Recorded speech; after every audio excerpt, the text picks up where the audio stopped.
What if I told you that the life you are living right now is nothing more than the reflection of the thoughts you carried yesterday?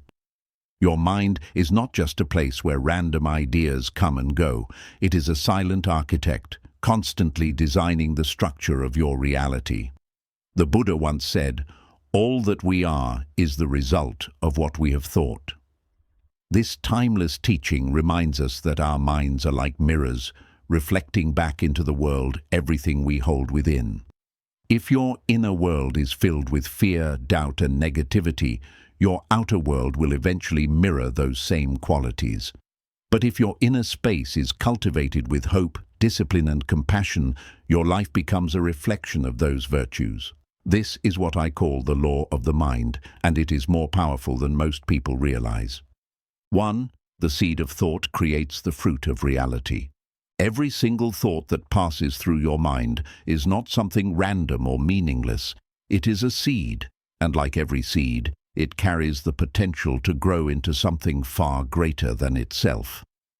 Imagine your consciousness as fertile soil. It does not discriminate between the seeds it receives. If you plant an apple seed, you will eventually harvest apples. If you plant a thorn bush seed, you will eventually find yourself surrounded by thorns. In the same way, the thoughts you continuously entertain, whether they are of fear, jealousy, anger, or hope, kindness, and strength, will grow into experiences that shape your daily life. When you allow negative thoughts like bitterness, envy, or doubt to take root, they grow silently beneath the surface until one day you realize your life feels heavy, conflicted, and suffocating. You might not even remember when you planted those thoughts, but the harvest will remind you that nothing grows in your reality without first being planted in your mind. On the other hand, when you deliberately and consciously plant seeds of kindness, gratitude, compassion, and discipline, your life begins to mirror those qualities. Just like a gardener who waters flowers and pulls out weeds, you become the caretaker of your inner landscape. Over time, you begin to notice more peace, more clarity, and more fulfillment because what you cultivated inside is now blossoming outside. This is why Buddhism emphasizes mindfulness so strongly. Mindfulness is like the careful gardener who watches over the soil of your mind.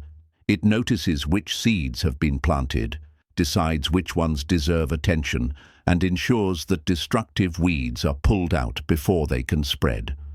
Without mindfulness, the garden of your mind is left unprotected, and weeds of negativity quickly take over, leaving little room for anything beautiful to grow. Many people, without realizing it, treat their minds like garbage bins. They allow toxic ideas, painful memories, and self-destructive thoughts to pile up, never questioning whether these seeds should remain inside. They consume negativity from others, from social media, from their environment, and without noticing, they carry these seeds within themselves. Days pass, then weeks, and eventually those neglected seeds begin to grow, and their lives reflect conflict, stress, and unhappiness. But the truth is, the soil of the mind is always working. It will grow whatever you plant, whether consciously or unconsciously. This is why becoming aware of your thoughts is the first step to transforming your life. If you start seeing each thought as a seed with consequences, you naturally become more careful about what you allow to remain in your mind. A single seed of hope, when watered daily, can grow into resilience that helps you endure difficulties. A single seed of gratitude, when revisited often, can blossom into a joyful way of living where even small blessings feel abundant. And a single seed of discipline, when planted and nurtured, can grow into a powerful tree that provides shade and strength for every other area of your life. The choice is always yours, whether to grow a garden of peace or a forest of suffering. Over time, you will notice that your outer reality is nothing but a reflection of the inner seeds you have chosen to plant and nurture. Just as no gardener can blame the soil for what grows, you cannot blame life for the results of the seeds you have allowed inside your mind. By becoming mindful and intentional, you step into the role of the master gardener, shaping your reality by consciously choosing which seeds deserve to live and which must be pulled out before they take control. This is the law of the mind. Whatever you plant inside will surely manifest outside. 2.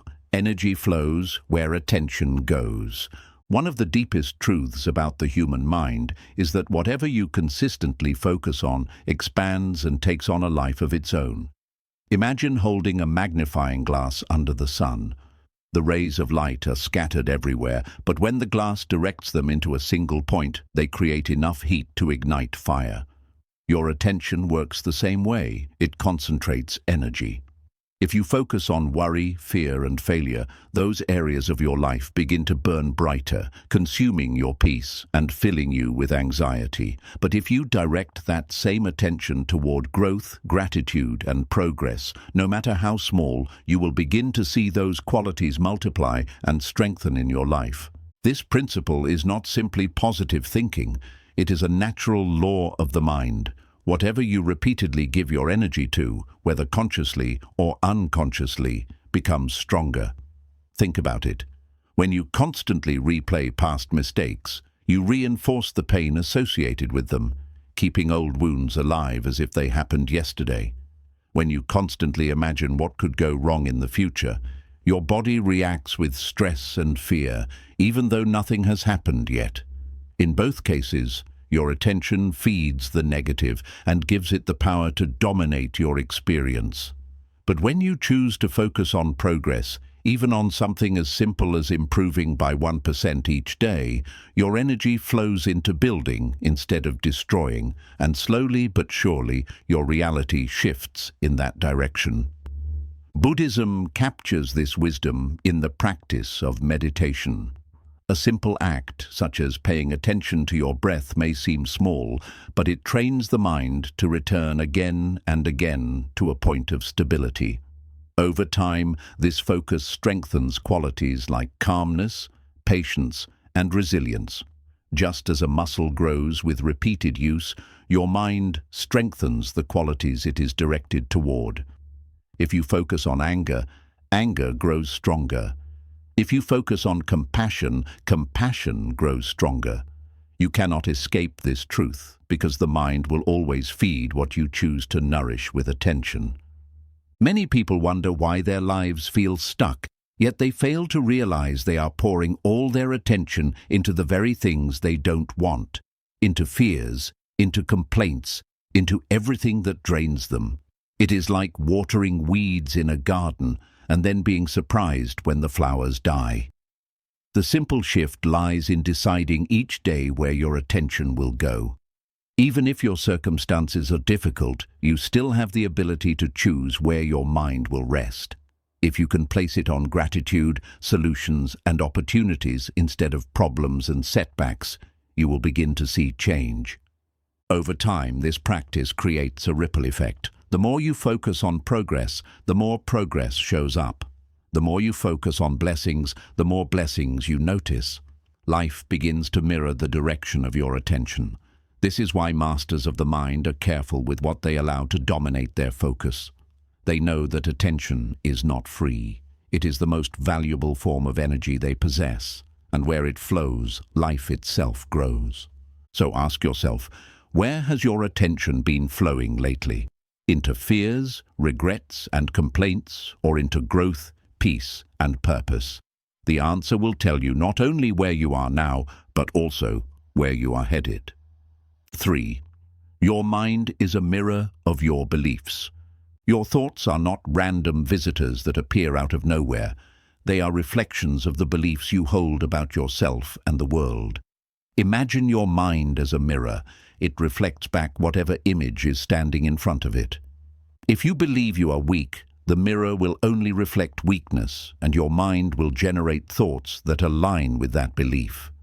You will think things like, "I can't handle this," or "I will fail no matter what I try," and those thoughts will guide your actions in ways that keep you trapped in weakness. On the other hand, if you believe that you are capable of learning, growing, and becoming stronger, The mirror will reflect that as well, and your thoughts will naturally produce encouragement, confidence, and strategies for success. This is why your beliefs are so powerful. They act as the lens that shapes every single thought that passes through your mind. Consider how this works in everyday life. Two people may face the same challenge, say, losing their job.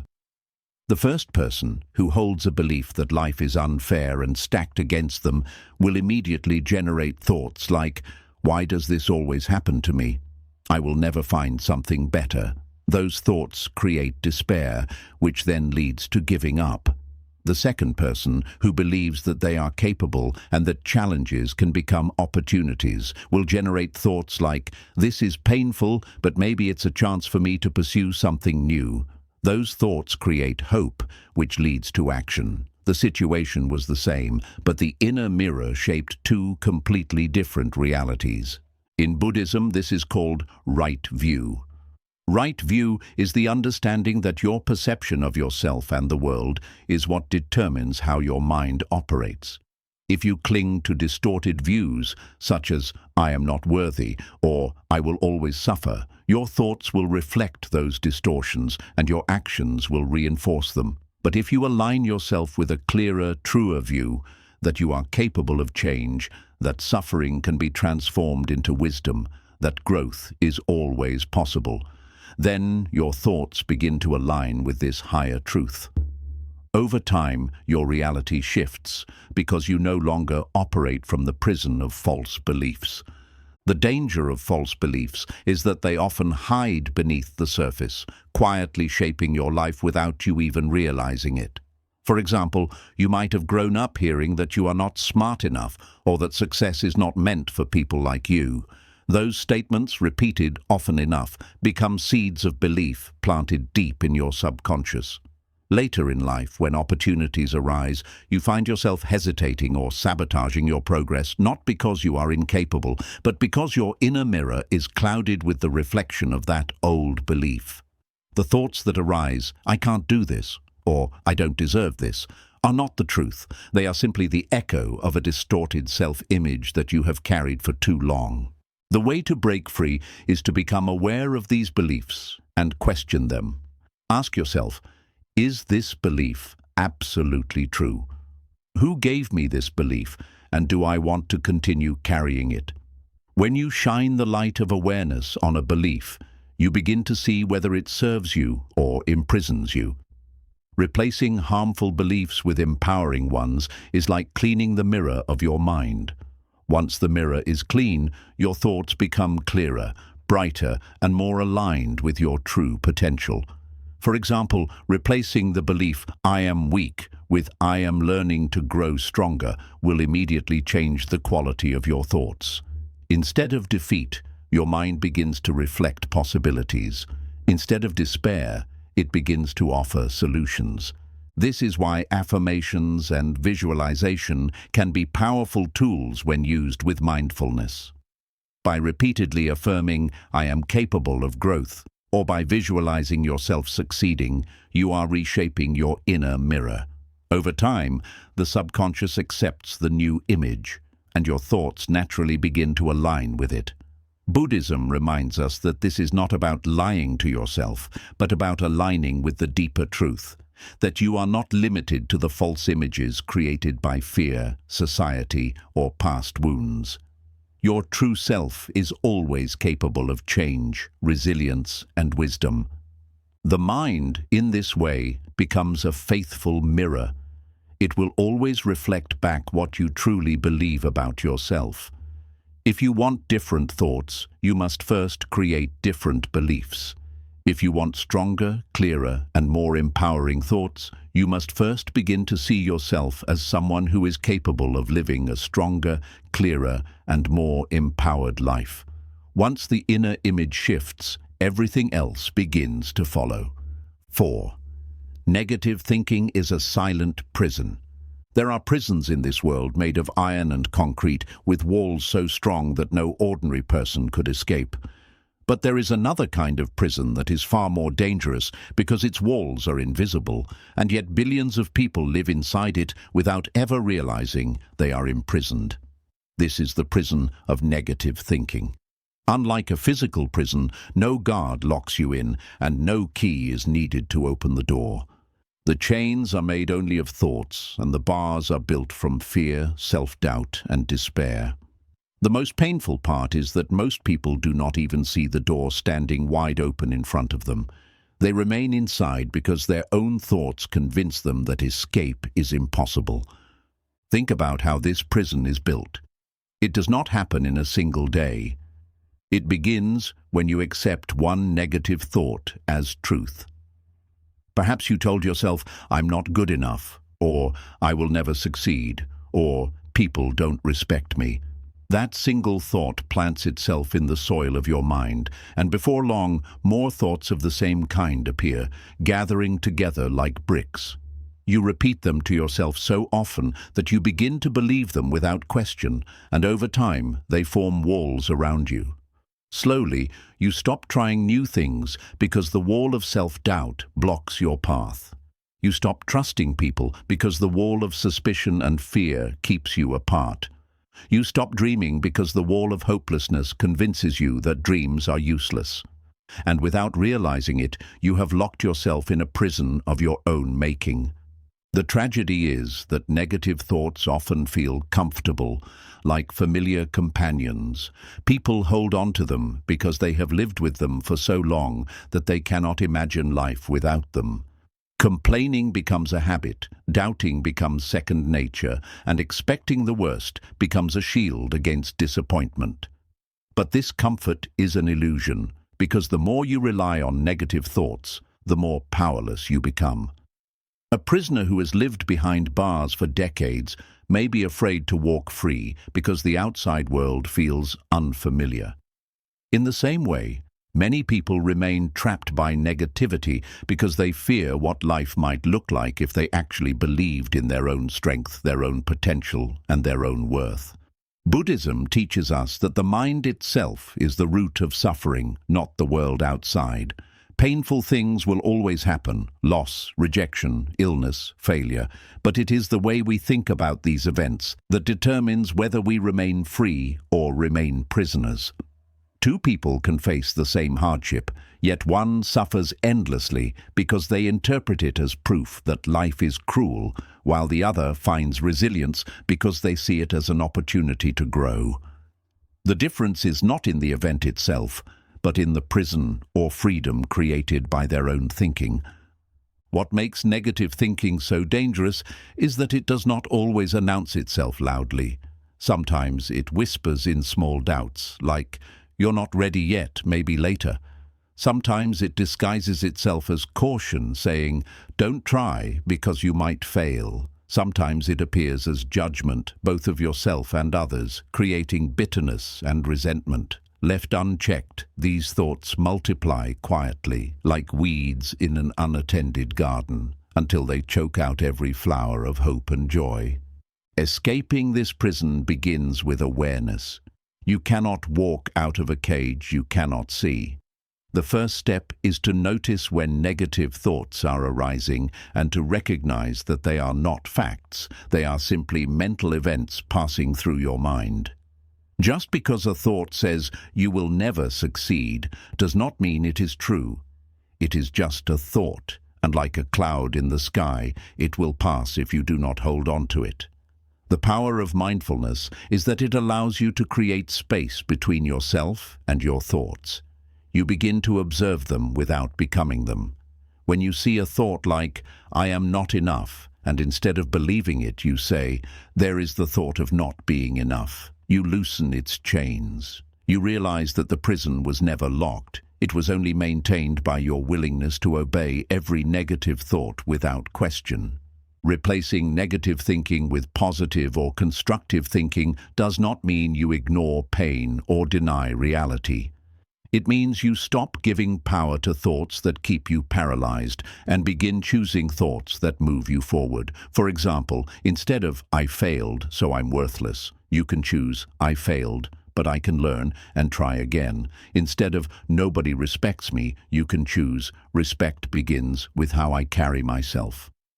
These shifts may seem small, but each time you choose a healthier thought, you chip away at the walls of your prison until eventually the walls crumble and you step into freedom. Buddhism calls this liberation of the mind. Freedom is not about escaping the world. It is about escaping the chains of your own destructive thinking. When you learn to let go of negative thoughts, you discover a lightness you may never have felt before. It is as if you were carrying a heavy bag on your back all your life, filled with stones of anger, jealousy, regret, and fear, and suddenly you set it down. The path forward becomes easier, your steps lighter, your vision clearer. You realize that the prison was never the world outside. It was always the thoughts you chose to keep inside. The truth is that negative thoughts will always arise from time to time. That is the nature of the human mind. But you do not have to let them build walls around you. You can choose to observe them, let them pass, and return your focus to gratitude, compassion, and purpose. Each time you do this, you strengthen your freedom. And when you consistently choose this path, you no longer live as a prisoner. You live as someone who understands that the mind, once mastered, is not a cage, but the doorway to liberation. 5. Stillness unlocks clarity. We live in a time where noise has become the background of our existence. From the moment we wake up to the moment we fall asleep, our minds are bombarded with distractions. Phones buzzing with notifications, televisions and social media filling our heads with opinions, and endless responsibilities pulling us in different directions. In this constant storm of noise, it becomes nearly impossible to hear our own inner voice. The result is confusion, stress, and an overwhelming sense that we are lost in the chaos of life. Yet, in the midst of this restless world, there is a timeless truth taught by Buddhism. Clarity does not come from adding more noise, but from finding stillness. Think of a glass of water filled with mud. If you keep stirring it, the mud will continue to cloud the water, making it impossible to see through. But if you set the glass down and let it rest, the mud slowly settles to the bottom and the water becomes clear again. Your mind is exactly like that. When you constantly stir it with endless worries, fears, and distractions, everything becomes muddy and unclear. You cannot see solutions, you cannot see opportunities, and sometimes you cannot even see the truth about yourself. But when you allow your mind to rest, when you cultivate stillness through silence, meditation, or mindful breathing, the confusion begins to settle and clarity naturally emerges. Many people misunderstand stillness, thinking it means laziness, emptiness, or doing nothing. In reality, stillness is one of the most powerful forms of action you can take because it allows you to connect with the wisdom that is already within you. When your mind is restless, even small problems appear large and unmanageable, like shadows that grow bigger under flickering light. But when your mind becomes still, you gain perspective. You see things for what they are, without exaggeration, without distortion. Decisions that once felt impossible become simple.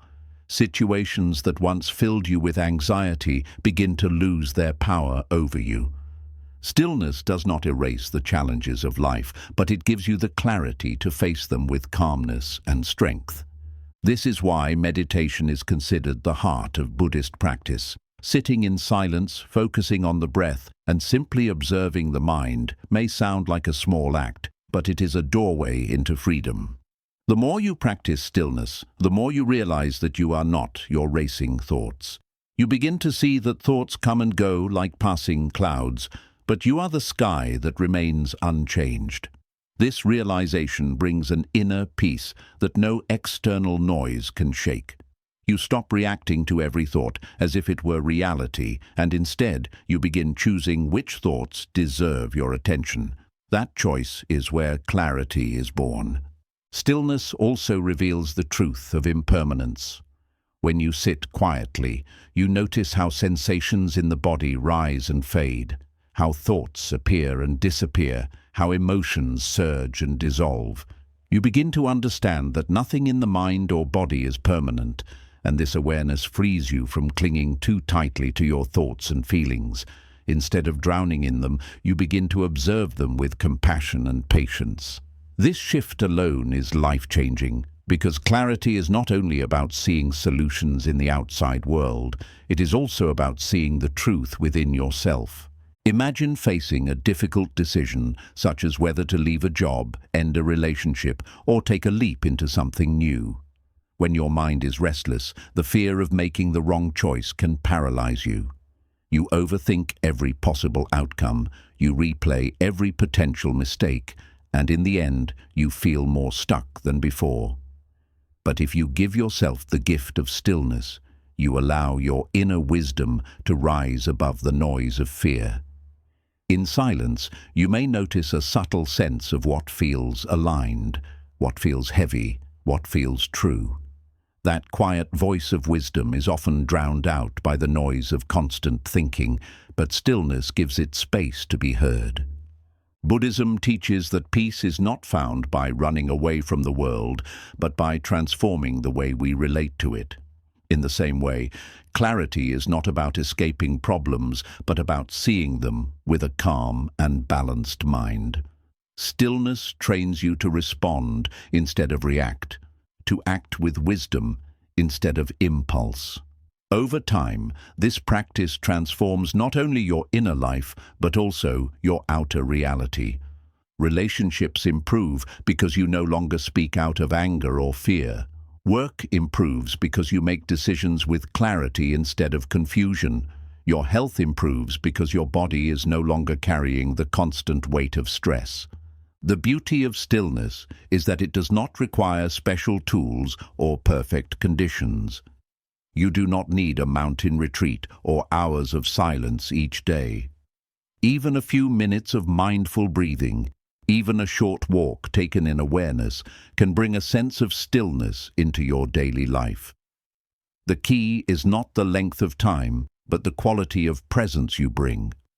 With practice, stillness stops being an activity you do and becomes a way of being. You begin carrying an inner calm with you, even in the busiest environments, like a quiet lake that reflects the sky regardless of the noise around it.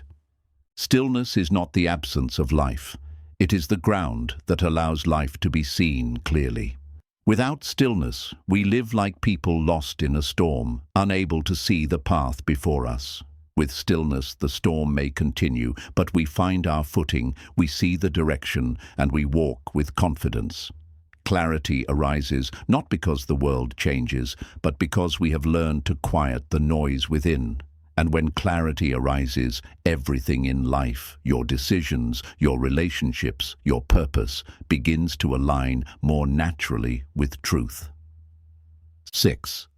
You become the stories you tell yourself. Every human being carries a story within them. Some of these stories are conscious, spoken aloud and repeated daily, while others remain hidden in the subconscious, quietly shaping the way we see ourselves and the world. These stories are not just harmless words or passing thoughts. They are the very scripts that guide our actions, fuel our emotions, and determine the direction of our lives. In a very real sense, you do not live life as it is. You live life as the story you tell yourself about it. And over time, that story becomes your identity, your reality, and your destiny. Think for a moment about the narrative you have been carrying. Perhaps it is a story of limitation, one where you tell yourself that you are not good enough, not smart enough, or not lucky enough. Or maybe it is a story of victimhood, where life is always unfair, and no matter what you do, the world is stacked against you. If this is the story that plays in your mind every day, then your actions, your decisions, and even your expectations will bend themselves to fit that script. You will unconsciously live in ways that prove your story true. This is not because the story is reality, but because the mind, once it accepts a story, will begin to filter all experiences through it. The Buddha once taught that we are shaped by our thoughts and molded by our inner dialogue. If your thoughts are harsh, judgmental, and filled with despair, your inner story will reflect that harshness, and you will walk through life carrying a heavy weight. On the other hand, if your thoughts are compassionate, encouraging, and open to growth, your story becomes a source of strength and resilience, carrying you forward even in difficult times. This is why self-talk is so powerful. The words you whisper to yourself in the silence of your own mind are the most important words you will ever hear, because they are repeated thousands of times, day after day, until they carve deep grooves in your subconscious. And whatever lies in the subconscious will always rise to the surface of your reality.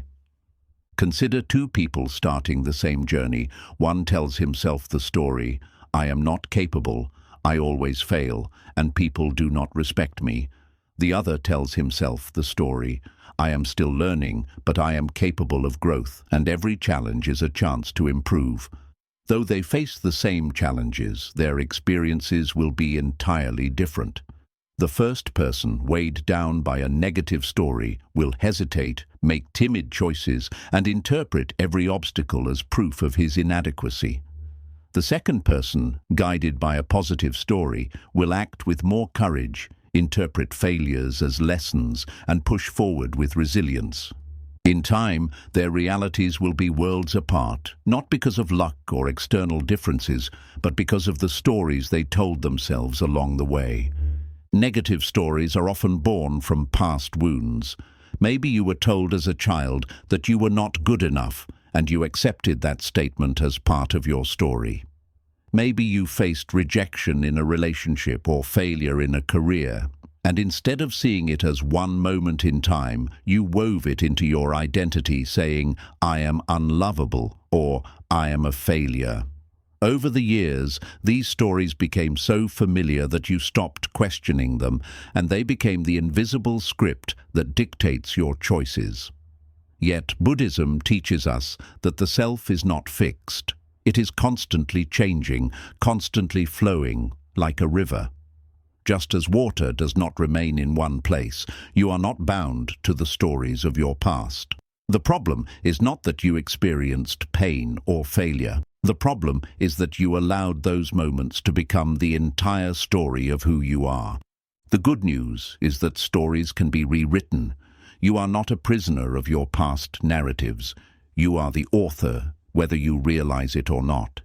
Every day you tell yourself something about who you are, and with mindfulness, you can begin to change that script.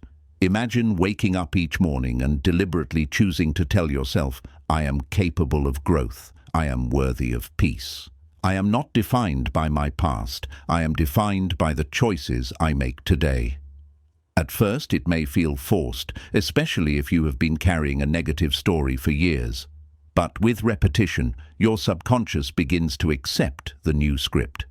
Slowly, your thoughts align with it, your actions reflect it, and your reality begins to change. This is not about blind positivity or pretending life is perfect. It is about recognizing that you always have a choice in the story you tell yourself about what happens. Failure does not have to mean, "I am worthless." It can mean, "I am learning." Rejection does not have to mean, "I am unlovable." It can mean, "This was not my path, but there is something better waiting." Even suffering itself does not have to mean, "My life is meaningless." It can mean, "Through this pain, I am discovering strength and compassion." The external event is the same, but the story you attach to it changes everything. This is why Buddhism emphasizes detachment from fixed identities. When you cling to a rigid story about yourself, you close the door to growth.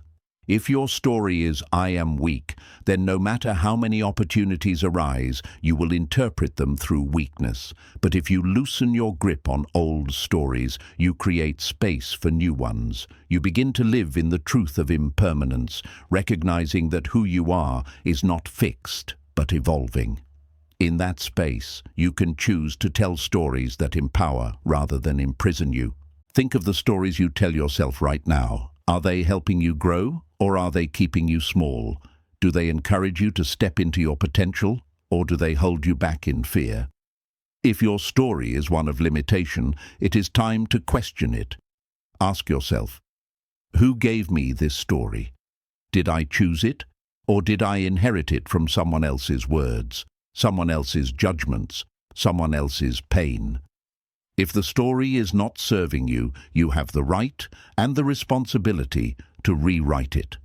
Rewriting your story does not mean erasing your past. It means reframing it. It means looking at your failures and saying, yes, I stumbled, but those stumbles made me wiser. It means looking at your pain and saying, yes, I suffered, but that suffering taught me compassion.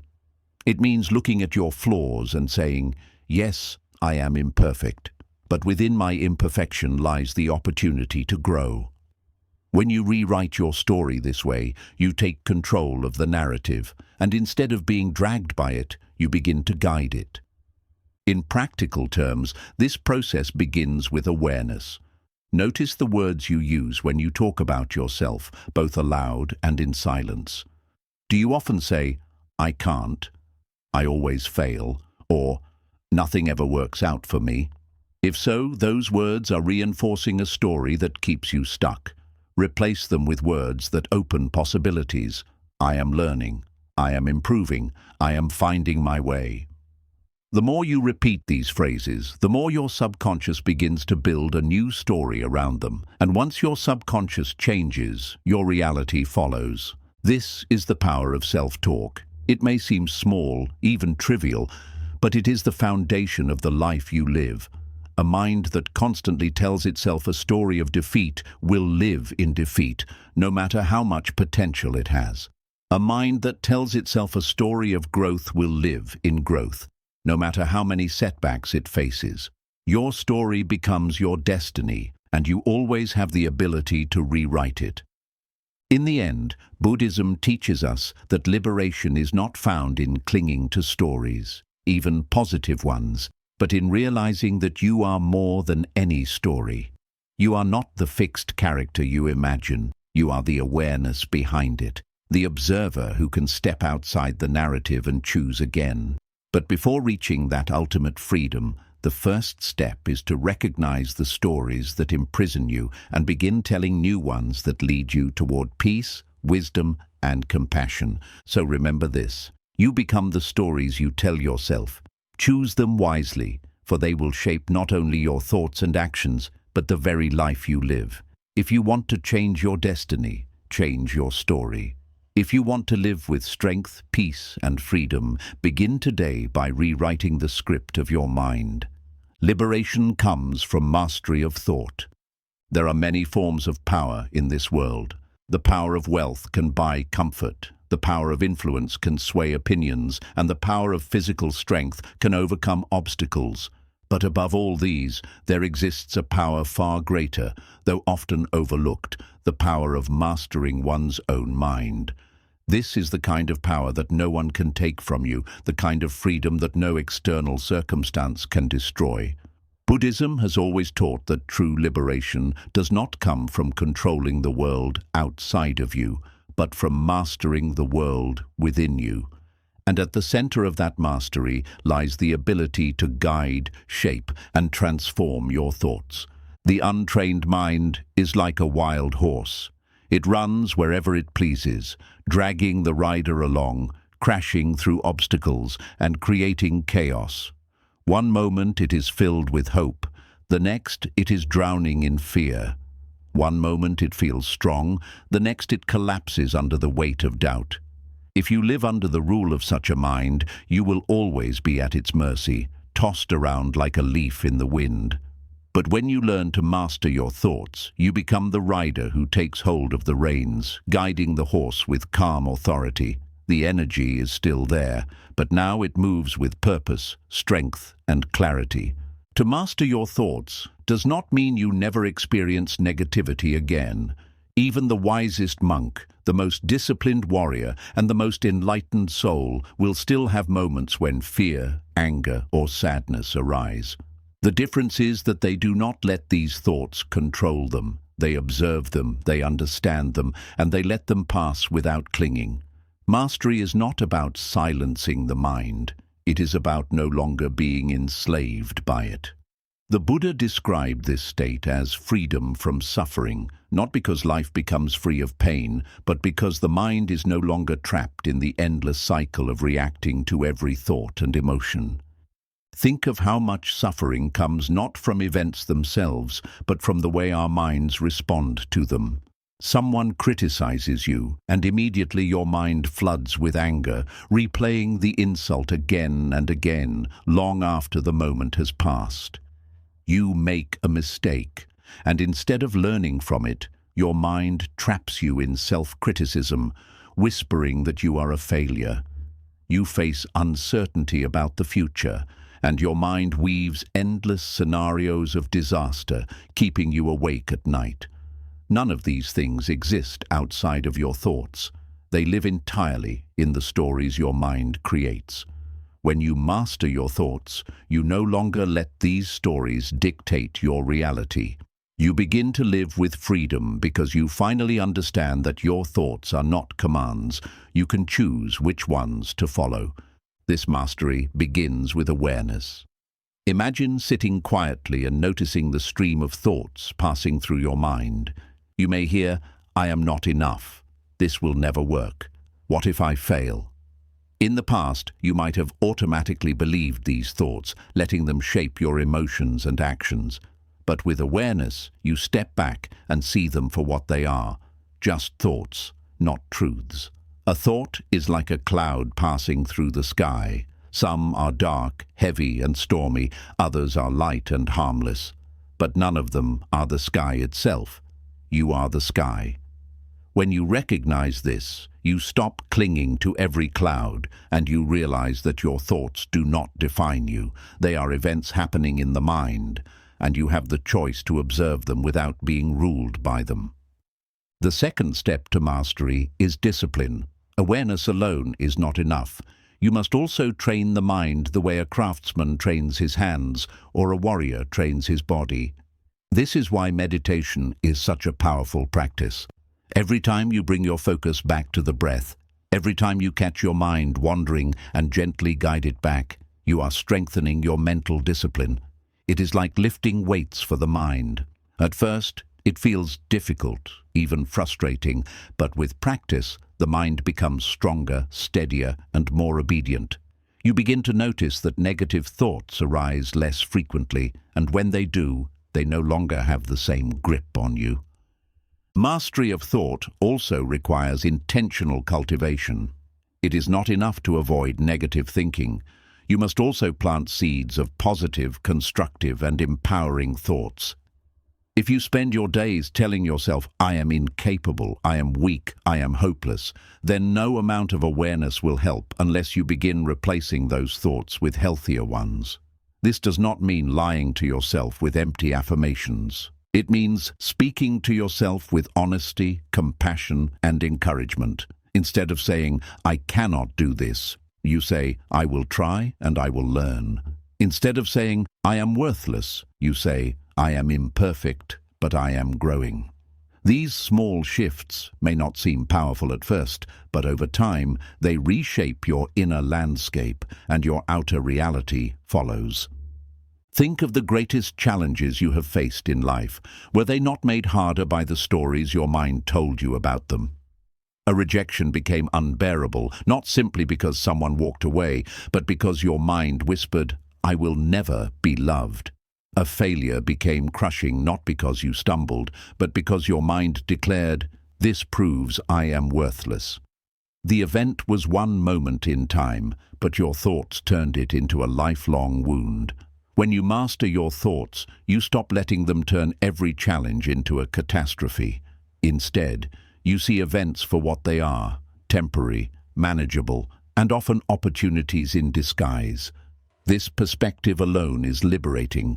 Buddhism often speaks of liberation as freedom from attachment, but attachment is not only to possessions or relationships, it is also to thoughts.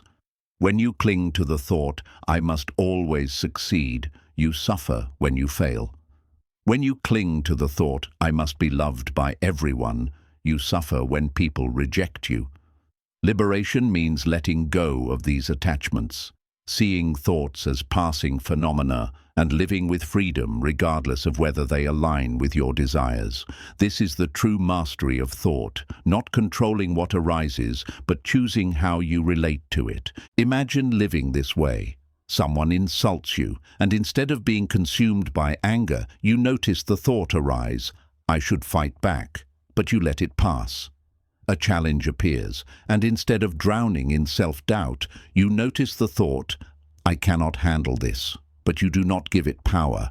Fear arises about the future, but instead of spiraling into panic, you breathe, you observe, and you let the fear move through you like wind through the trees. In this state, you are no longer a prisoner of your thoughts, you are their master. Life still brings storms, but the storms no longer sweep you away because you have found the calm center within. This mastery is not achieved overnight. It requires patience, discipline, and compassion for yourself.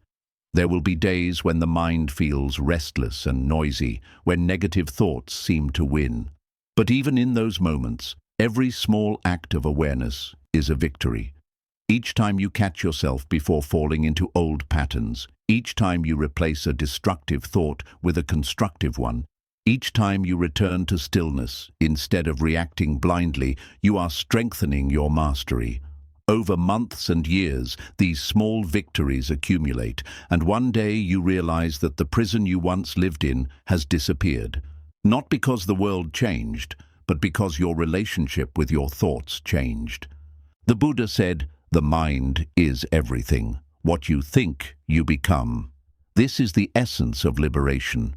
When you let your thoughts run wild, you become a prisoner. But when you master your thoughts, you become free. This freedom is not theoretical. It is real, practical, and life-changing. It means waking up each day without being chained by yesterday's regrets or tomorrow's fears. It means walking through challenges with calmness, responding with wisdom instead of impulse. It means living with peace even in the midst of chaos, because you have discovered the one power that can never be taken from you, the mastery of your own mind. So remember this, the greatest liberation is not found in wealth, power, or even in the approval of others. The greatest liberation is found when you are no longer a slave to your thoughts. When you reach that point, you discover that you were never truly imprisoned. The prison was always an illusion created by the mind. And once you see through that illusion, nothing in this world can bind you again. The mind is the silent architect of destiny. From the moment you open your eyes in the morning to the final moments before you fall asleep at night, your mind is working. It never truly rests. Even when you sleep, it weaves dreams, sorts memories, and whispers stories beneath the surface.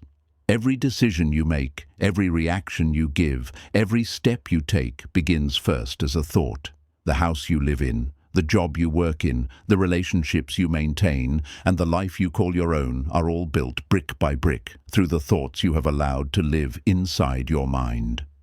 The world outside may appear to shape you, but in truth, it is the silent work of your mind that builds your destiny. Think of your mind as an architect. An architect draws blueprints long before a building rises from the ground.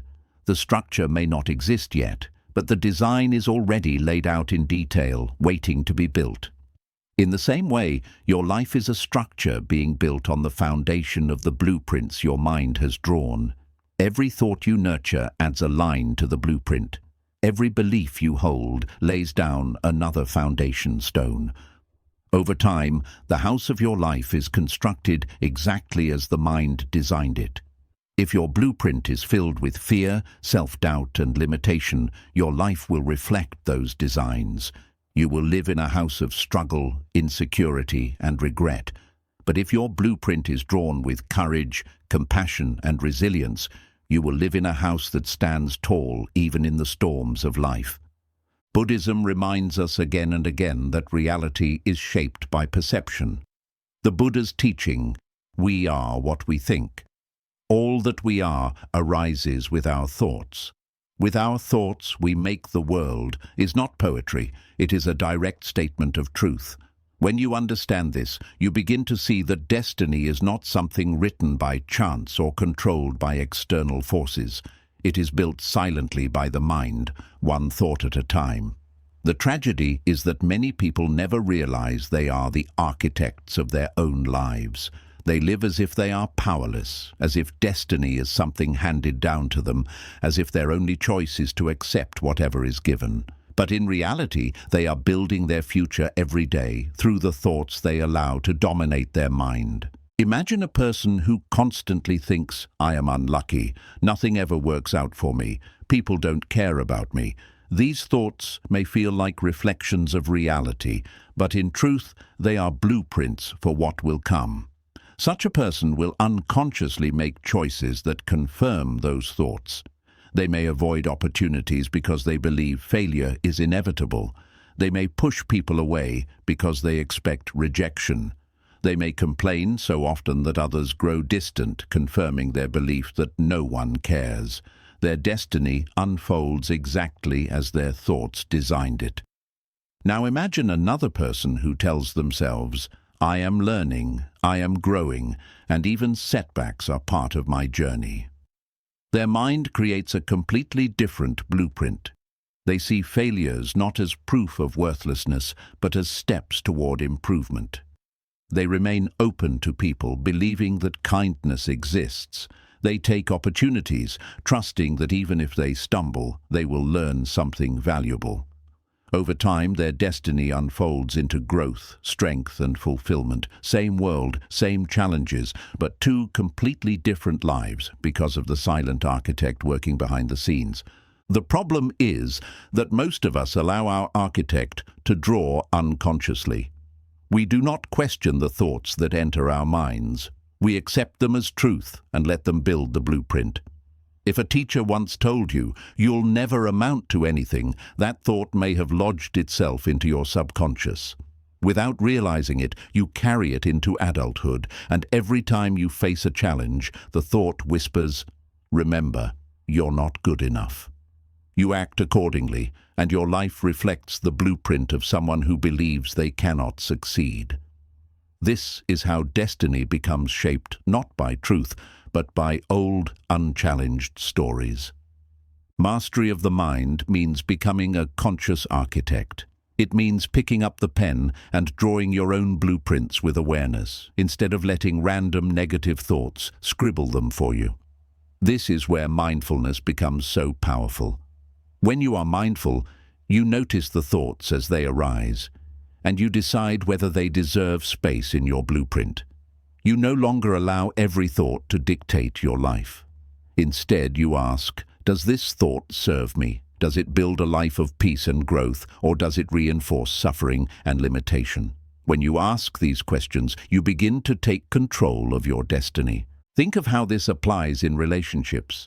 If your inner architect designs with thoughts like, "People can't be trusted, everyone will betray me," you will create a life filled with isolation, mistrust, and loneliness. But if you design with thoughts like, "I will approach people with honesty and kindness, and while not everyone will stay, the right people will remain," then your relationships reflect openness, trust, and authenticity. In career, if your blueprint is, "I will fail because I am not capable," you will not take risks, and your path will remain stagnant. But if your blueprint is, "I can learn, I can adapt, I can grow into new roles," you will step into opportunities, and your career will expand. The mind is always at work, silently constructing the framework of your life, whether you guide it or not. Buddhism also teaches us about impermanence, and this truth is crucial when it comes to the architecture of the mind. Just because your life has been built on one blueprint until now does not mean it must remain that way forever. You can always redesign. You can always tear down old walls of limiting beliefs and build new ones. This is why the path of transformation is always open, no matter your age or circumstances. A person who has spent decades telling themselves a negative story can, through awareness and discipline, begin telling a new story, drawing a new blueprint, and slowly but surely building a new reality. The walls may not change overnight, but brick by brick, thought by thought, the house of your life can be rebuilt. It is important to remember that mastery of the mind is not about forcing yourself to think only positive thoughts.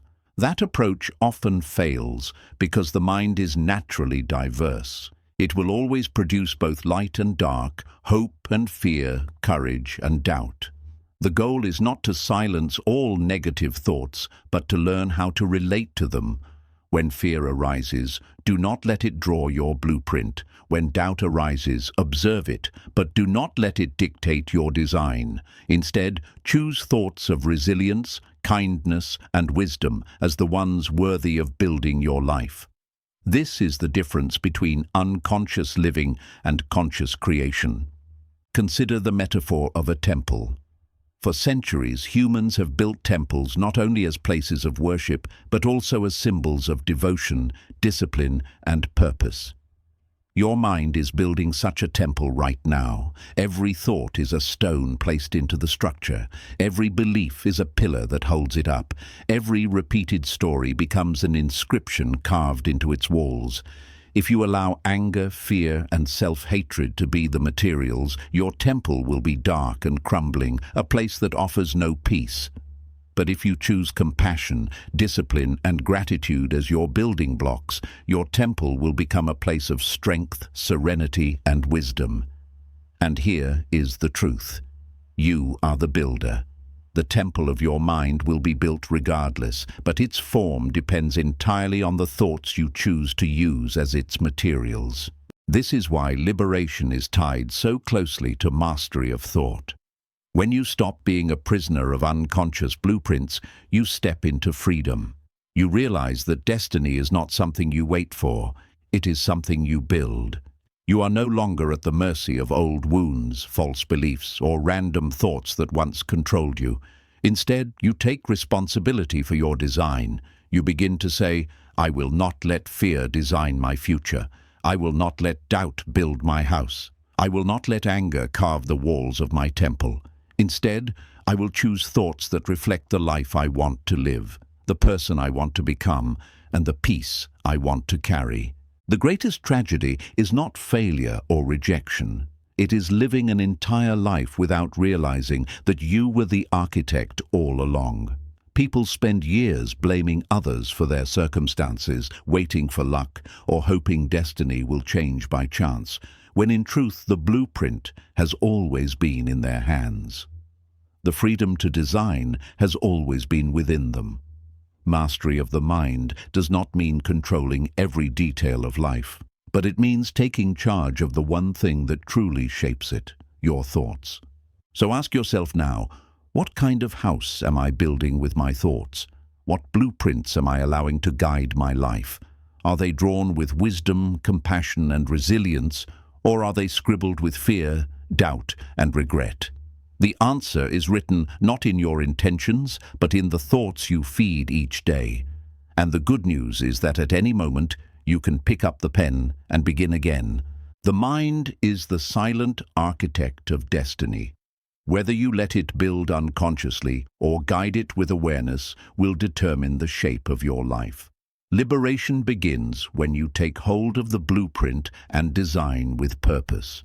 And when you do, you will find that destiny is not something waiting for you in the future. It is something you are building right now, one thought at a time. Freedom begins when you realize you are not your thoughts. From the moment we are born, the mind becomes our constant companion. It never leaves us, not for a single day. It speaks when we are alone. It comments while we are with others. It judges. It remembers. It anticipates. And it never seems to stop. For most people, this constant voice becomes their identity. They say, "This is me." These thoughts are who I am, yet one of the most liberating truths taught by Buddhism is that you are not your thoughts. You are the awareness that observes them. Freedom begins the moment you understand this distinction, because until then you remain a prisoner, chained to every passing idea, every wave of fear, every storm of doubt, every shadow of regret. Think about how much of your suffering comes not from reality itself, but from the way your mind interprets reality. You fail at something, and instead of simply acknowledging the failure and learning from it, your mind whispers, "I am a failure." You face rejection in a relationship, and instead of accepting that someone walked away, your mind says, "I am unworthy of love."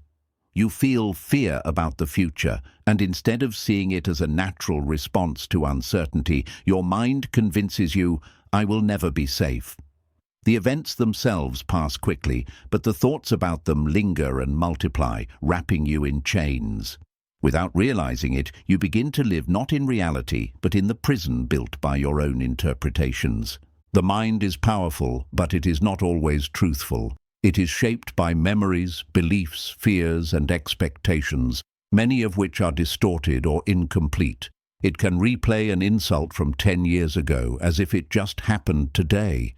It can invent disasters that never occur. It can convince you to give up before you even begin. And if you mistake these thoughts for truth, you will suffer endlessly. But when you step back and realize, these are not facts, these are thoughts passing through, you gain freedom.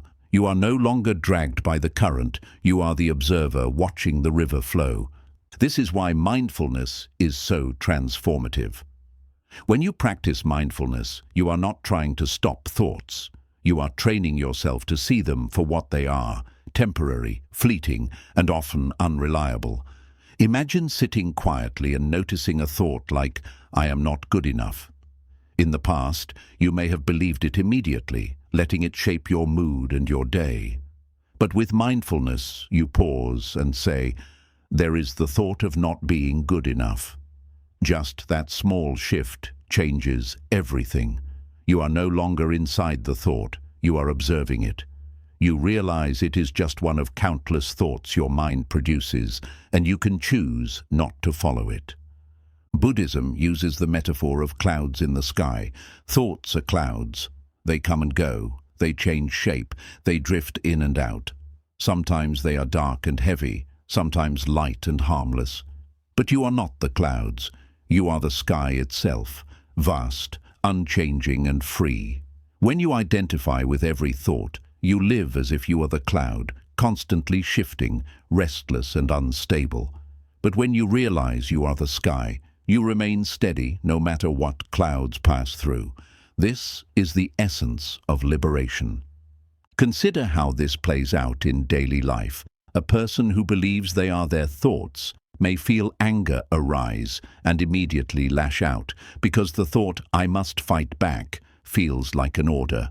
Another person who has cultivated awareness may feel the same anger but pauses, observes it, and chooses not to act on it. The anger still arose, but it did not control them. One lives as a prisoner, the other as a master. The difference is not in the presence of thoughts, but in the relationship to them. This mastery of thought does not mean you suppress or deny what arises. Suppression is another form of attachment, and it often makes thoughts stronger. Instead, mastery means allowing thoughts to come, observing them without clinging, and letting them pass naturally. Imagine sitting by a road and watching cars drive by. Each car is a thought. Some are noisy and unpleasant. Some are beautiful and attractive. But you do not have to climb into every car that passes. You can simply sit and watch. When you live this way, thoughts lose their power to drag you into suffering. But why do so many people remain trapped? Because they have never learned to distinguish between themselves and their thoughts. They believe the voice in their head is who they are. If the mind says, "You are worthless," they believe it. If the mind says, "You will fail," they obey. If the mind says, "Life is hopeless," they sink into despair. They do not see that the mind is simply generating thoughts based on past conditioning, fears, and habits. It is like a storyteller who never stops talking, weaving tales of doom and glory, hope and fear. If you believe the storyteller is truth itself, you will be controlled by its stories. But if you realize it is only a storyteller, you can listen without being enslaved. This awareness opens the door to freedom. Suddenly, you see that you do not have to believe every thought. You do not have to act on every impulse. You do not have to identify with every story your mind tells. You can choose which thoughts to nurture and which to let pass. You can choose to feed gratitude instead of complaint, courage instead of fear, compassion instead of judgment. Each time you make this choice, you strengthen your freedom until eventually your mind becomes a servant instead of a master. Buddhism calls this liberation of the mind, and it is the essence of the path to enlightenment. When you no longer identify with every thought, suffering loses its grip on you. Pain may still arise, illness, loss, failure, but the extra suffering created by the mind's endless commentary fades away. You feel the pain, but you do not add the story. This pain means my life is ruined. You experience rejection, but you do not add the story. This proves I am unworthy. You feel fear, but you do not add the story. This fear means I will never be safe. Without those stories, suffering cannot take root. You begin to live with lightness, even in the midst of challenge. This shift does not happen instantly. At first, the voice of the mind is loud, persuasive, and relentless. But with practice, you learn to recognize it for what it is. Through meditation, you sit quietly and watch the thoughts arise and fade again and again until you realize their impermanence. Through mindfulness, you observe your reactions in daily life, catching yourself before you get pulled into old patterns. Slowly, the grip of the mind loosens, and you experience moments of true freedom. At first, they may be brief, a moment of choosing calm instead of anger, a moment of choosing gratitude instead of complaint. But over time, those moments expand until freedom becomes your natural state. Imagine the peace of living this way. The mind may still produce fear, but you no longer live in fear. It may still produce anger, but you no longer drown in it. It may still produce doubt, but you no longer obey it. You begin to live from a deeper place, the place of awareness itself, untouched by the storms of thought. This is what it means to master the law of the mind. You do not silence the storyteller, but you stop mistaking its stories for reality. In truth, this is the highest form of liberation. Wealth can be taken, status can be lost, relationships can end, but once you realize you are not your thoughts, no one can imprison you again. You may face challenges, but you will never again be enslaved by the voice in your head. You become free in the deepest sense, because you have discovered that your true self is not the noise of the mind, but the vast, silent awareness behind it. So remember this: freedom does not begin when the world changes. It begins when you realize you are not your thoughts. You are not the storm. You are the sky. You are not the prison. You are the key. And when you live with this understanding, you walk through life with peace, clarity, and strength. No longer a prisoner of the mind, but a master of it. The true power lies in choosing your thoughts wisely. Every day, from the moment the sun rises to the time you close your eyes at night, thousands upon thousands of thoughts pass through your mind. Some are fleeting and harmless, like the sound of birds or the memory of a meal. Others are heavier, old regrets, fresh worries, fears about the future, doubts about yourself. Most people never pause to notice this stream of thoughts. They simply go along with it, letting one thought lead to another, until hours, days, and even years of their lives are guided by unconscious patterns. Yet the truth is this: while you may not control every thought that arises, you always hold the power to choose which thoughts you give your attention, which ones you nurture, and which ones you let go. This choice, though subtle, is the most powerful ability you possess, because the thoughts you choose become the foundation of your destiny. Think about it. Every action you take begins first as a thought. The decision to work hard, to speak kindly, to pursue a dream, or even to give up, all of these are born in the mind long before they appear in the world. A person who chooses to feed thoughts of discipline eventually builds a life of stability. A person who chooses to feed thoughts of compassion creates relationships of trust and love. A person who chooses to feed thoughts of fear and doubt slowly shapes a life of limitation. In this way, your mind is like fertile soil. It will grow whatever seeds you plant in it, whether weeds or flowers, whether bitterness or joy. The soil does not decide, it simply accepts. The responsibility of choosing what seeds to plant lies entirely with you. Yet many people fail to realize this responsibility. They complain about their lives while continuing to water seeds of anger, jealousy, and despair. They wonder why they remain stuck while their minds are filled with stories of failure and hopelessness. Imagine a farmer who plants thorn bushes every season and then complains that he never harvests fruit. It sounds foolish, yet this is exactly what happens when we allow negative thoughts to dominate our minds and then wonder why life feels so empty. The truth is simple but demanding. If you want a life of peace, you must choose thoughts of peace. If you want growth, you must choose thoughts of resilience. If you want love, you must choose thoughts of kindness. There is no way around this law. Buddhism emphasizes this truth in the practice of mindfulness and right thought.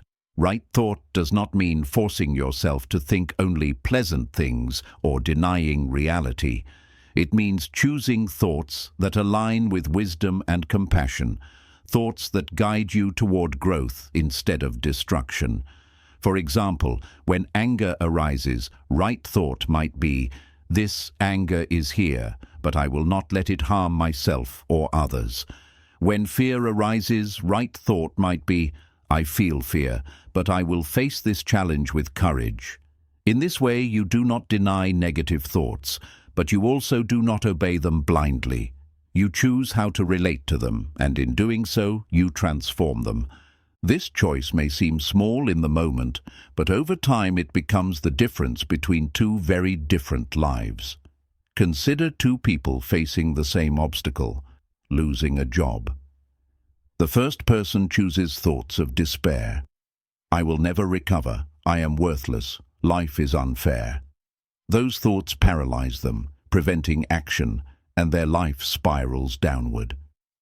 The second person chooses thoughts of resilience. This is painful, but it is also an opportunity to grow, to explore new paths, to become stronger. Those thoughts fuel action, encourage persistence, and eventually lead to new possibilities. The same event, two different choices of thought, two entirely different destinies. What makes choosing your thoughts so powerful is that it shifts the balance of control. Most people live as if their minds are wild horses, dragging them in whatever direction emotions demand. But when you consciously choose your thoughts, you become the rider holding the reins. The horse may still be strong, restless, even unpredictable, but you guide it where you want to go. You stop being a victim of the mind and instead become its master. This is liberation in action, not freedom from life's challenges, but freedom from being controlled by unconscious thinking.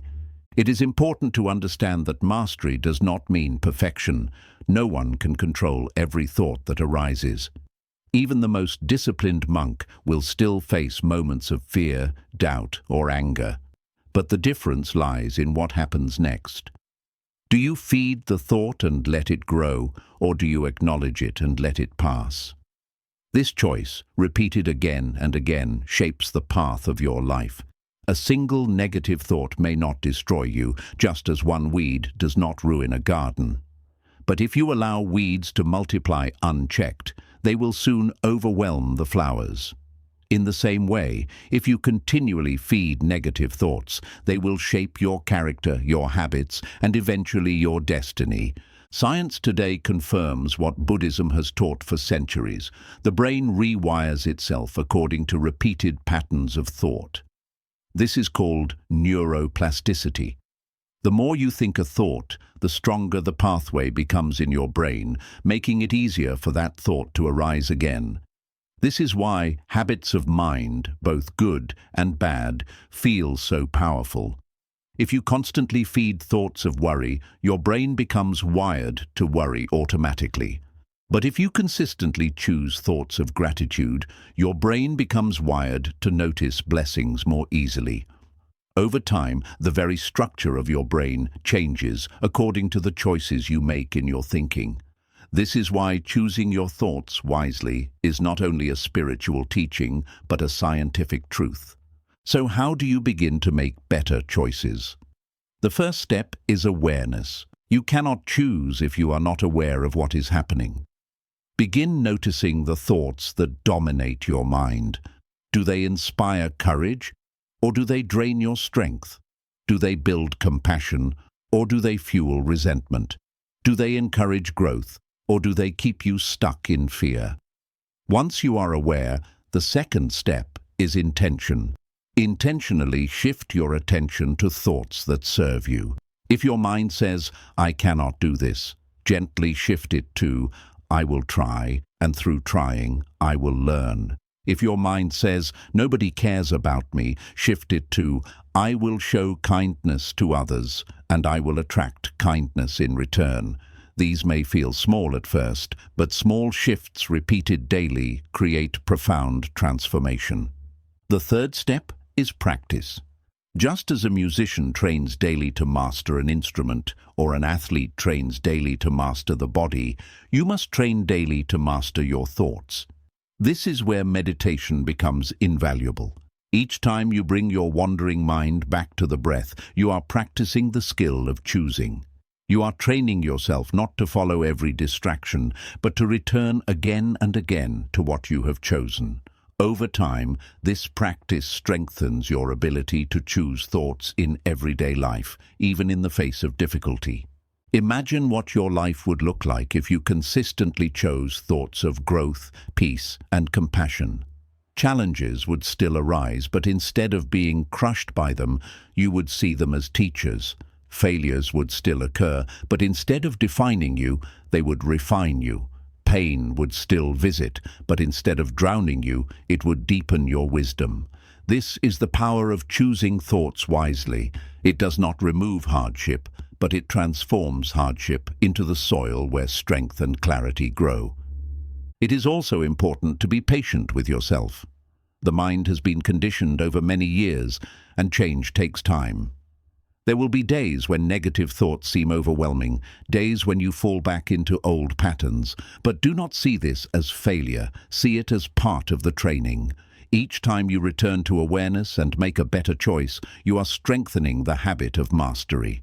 Over months and years, these small victories accumulate, and one day you look back and realize that the story of your life has completely changed. Not because the world outside changed, but because the thoughts you chose reshaped the world inside. Buddhism calls this process liberation, and it is the essence of the path. Liberation is not a single moment of enlightenment that suddenly erases all problems.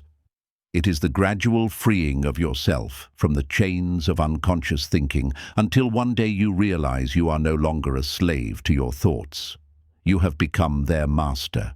And when that day comes, you experience a freedom deeper than wealth, stronger than power, and more enduring than any external success. So remember this: the true power of your life lies not in the circumstances you face, but in the thoughts you choose to entertain. You may not control which thoughts arise, but you always control which ones you feed. And the ones you feed will shape your destiny. If you want peace, choose peaceful thoughts. If you want strength, choose resilient thoughts. If you want love, choose compassionate thoughts. This is the law of the mind, unchanging and universal. And when you live by it, you discover that the key to transformation has always been in your hands. The mind shapes your world through the lens of perception.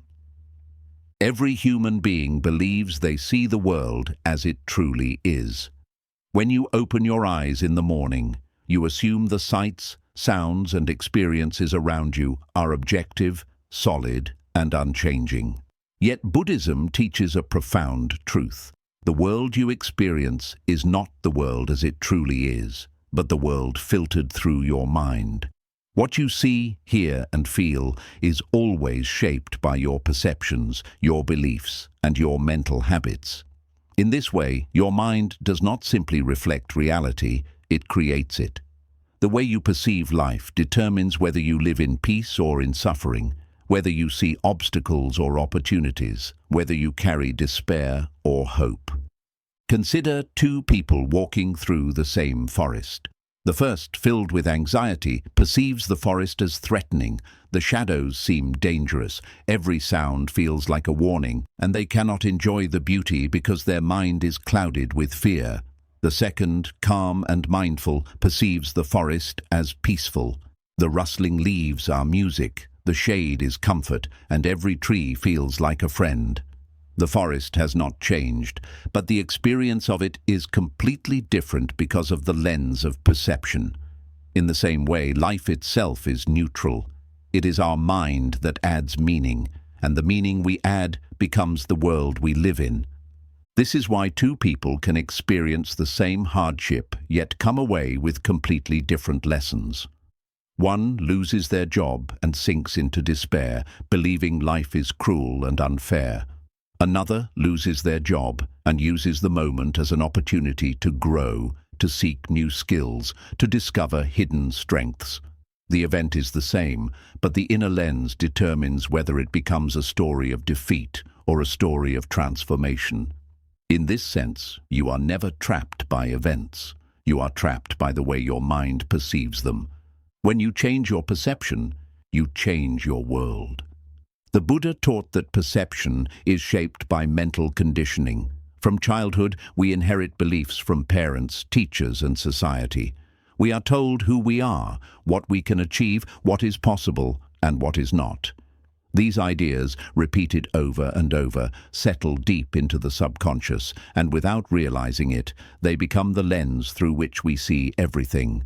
If you grew up hearing you are not capable, you may perceive challenges as impossible, even when you are strong enough to face them. If you grew up hearing you are worthy of love, you may perceive relationships with trust and openness. The outer world has not changed, but your perception shapes the way you engage with it.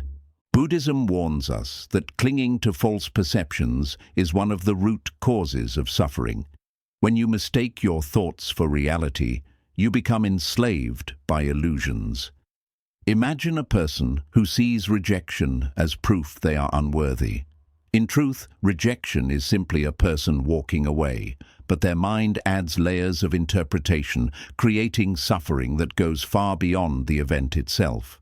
Or imagine someone who faces failure and perceives it as the end, not as a step in the learning process. Their perception robs them of growth. These misperceptions are like wearing dirty glasses. You see everything through a distorted lens, and until you clean those glasses, life will always appear darker than it really is. So how do you clean the lens of perception? The first step is awareness. Begin noticing not just what happens, but how your mind interprets it. When something goes wrong, ask yourself, what story am I telling about this event? Is it the only possible story? For example, if a friend cancels plans, your mind might say, they don't value me.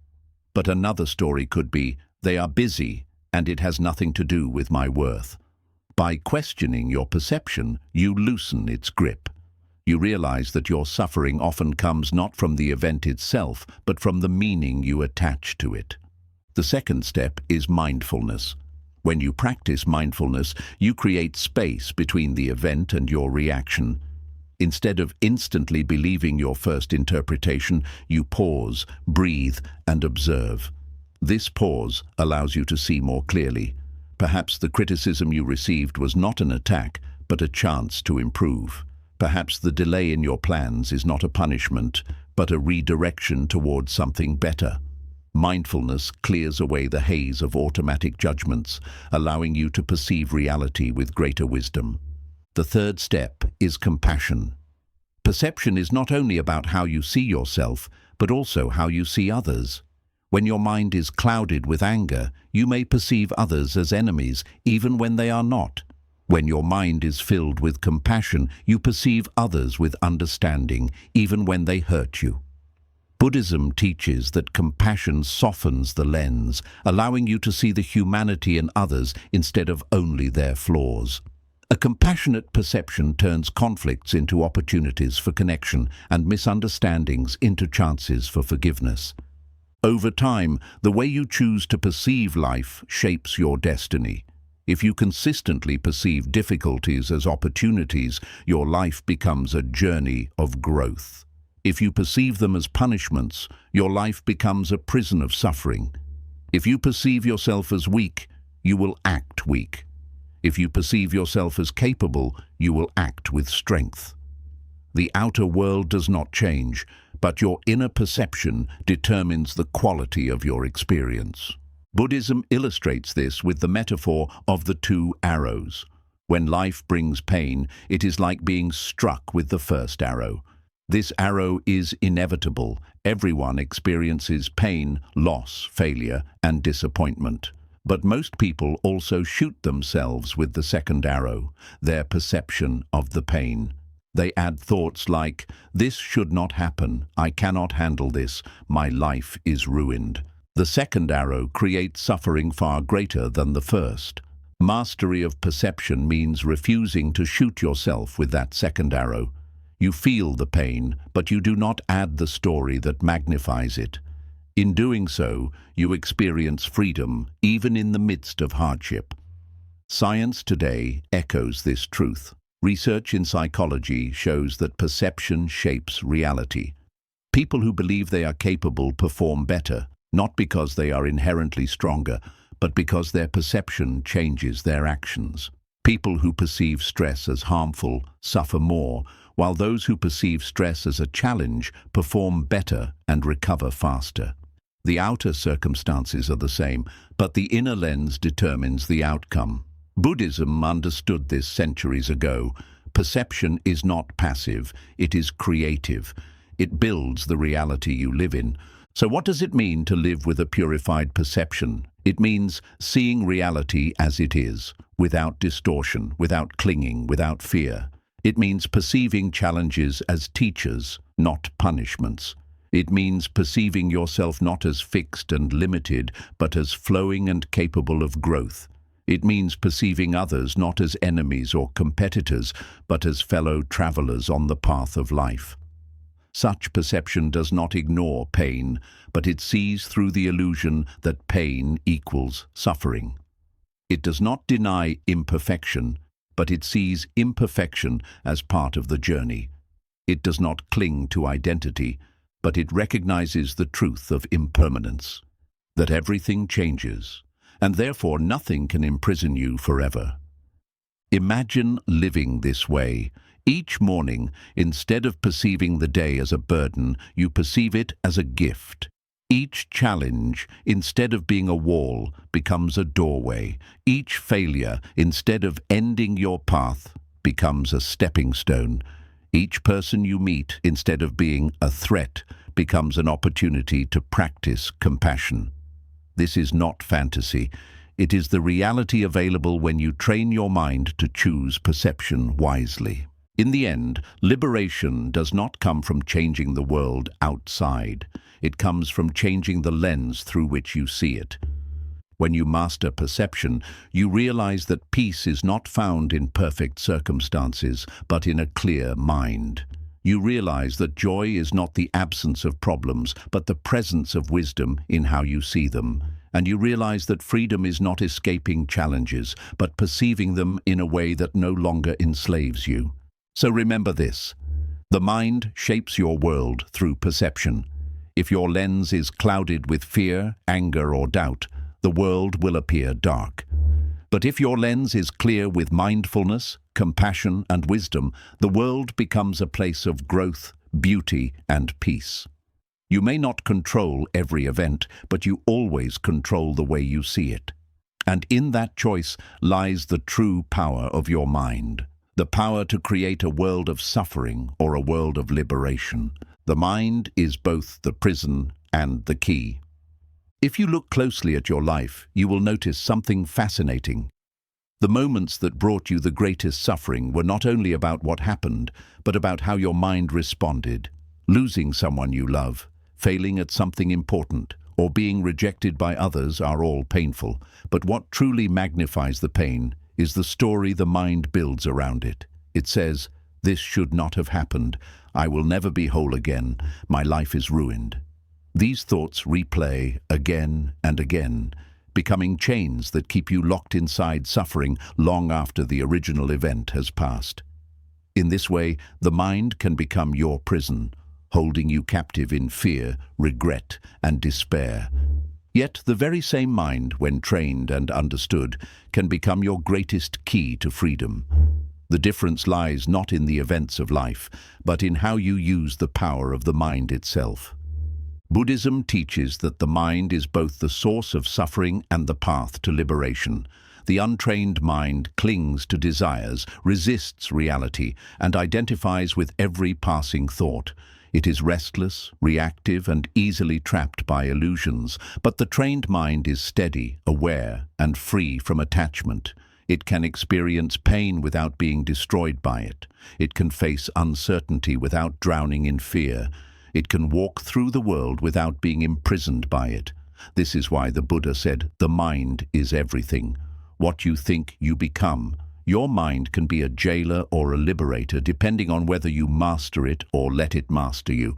To understand how the mind becomes a prison, think of a person who constantly worries about the future.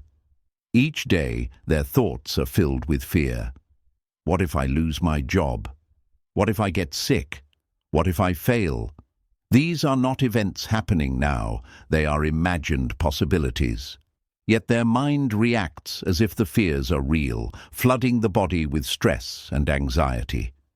The person cannot enjoy the present moment because their prison is built from fear of what has not even happened. Another person may live in the prison of the past, replaying old mistakes or betrayals. They may think, "If only I had done this differently. If only I had been stronger. If only they had not hurt me." These thoughts trap them in a world that no longer exists, preventing them from moving forward. In both cases, the bars of the prison are invisible, but they are strong enough to keep the person trapped. The key to escape lies in awareness. When you become aware of your thoughts, you begin to see the prison for what it is. You realize that fear of the future is only a thought, not a fact. You realize that regret about the past is only a memory, not the present reality.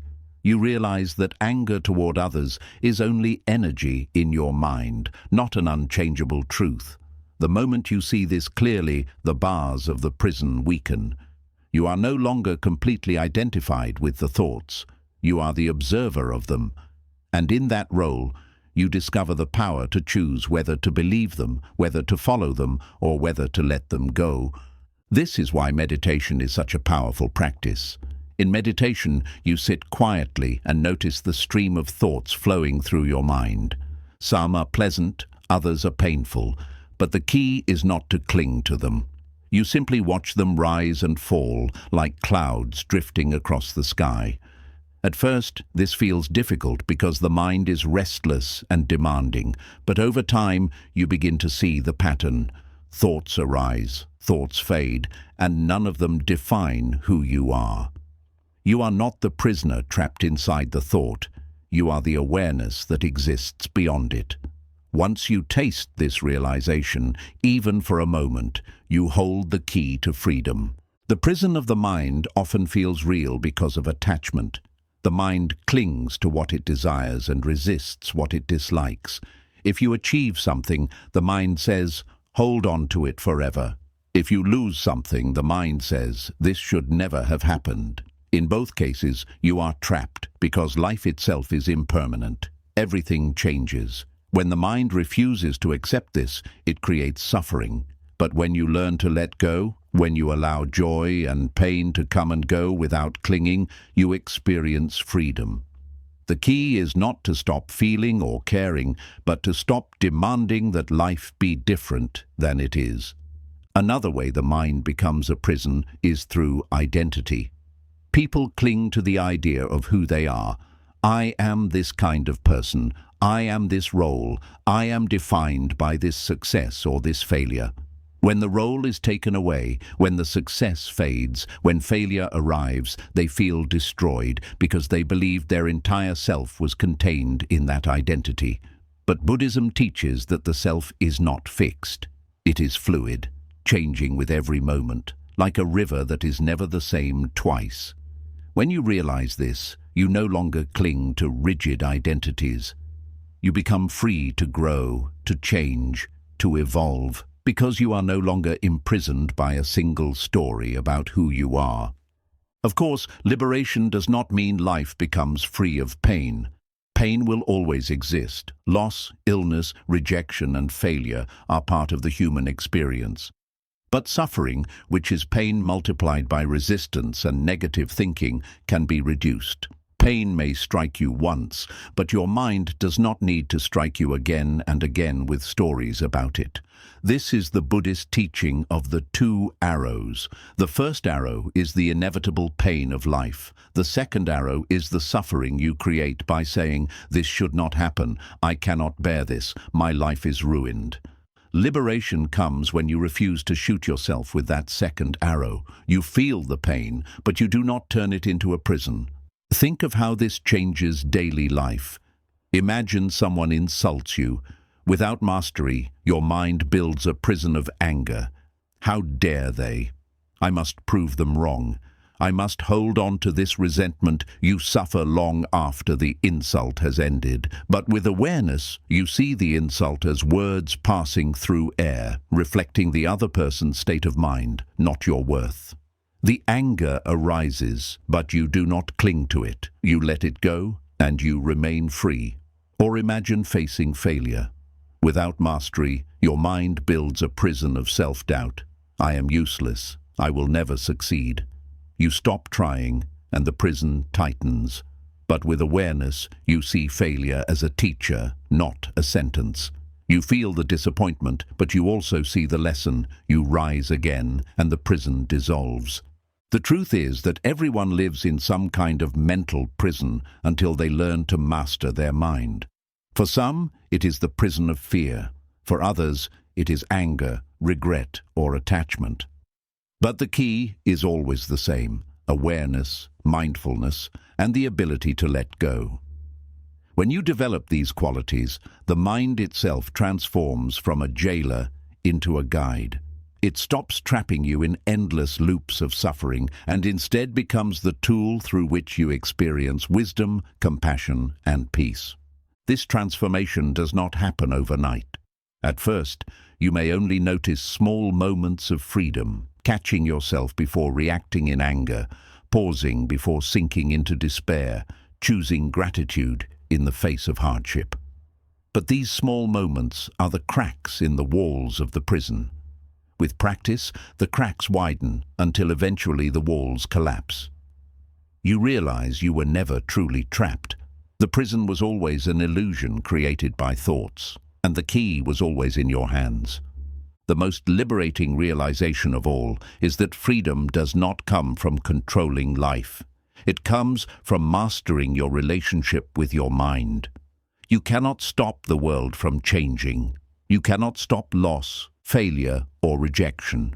But you can stop your mind from turning these events into lifelong prisons. You can learn to let thoughts pass without becoming them. You can choose which thoughts to feed and which to release. You can remind yourself that you are not the storm. You are the sky beyond it. When you live this way, you discover a peace that no circumstance can take away. So remember this: your mind is both the prison and the key. If you live unconsciously, letting fear, anger, and doubt control you, you will remain trapped.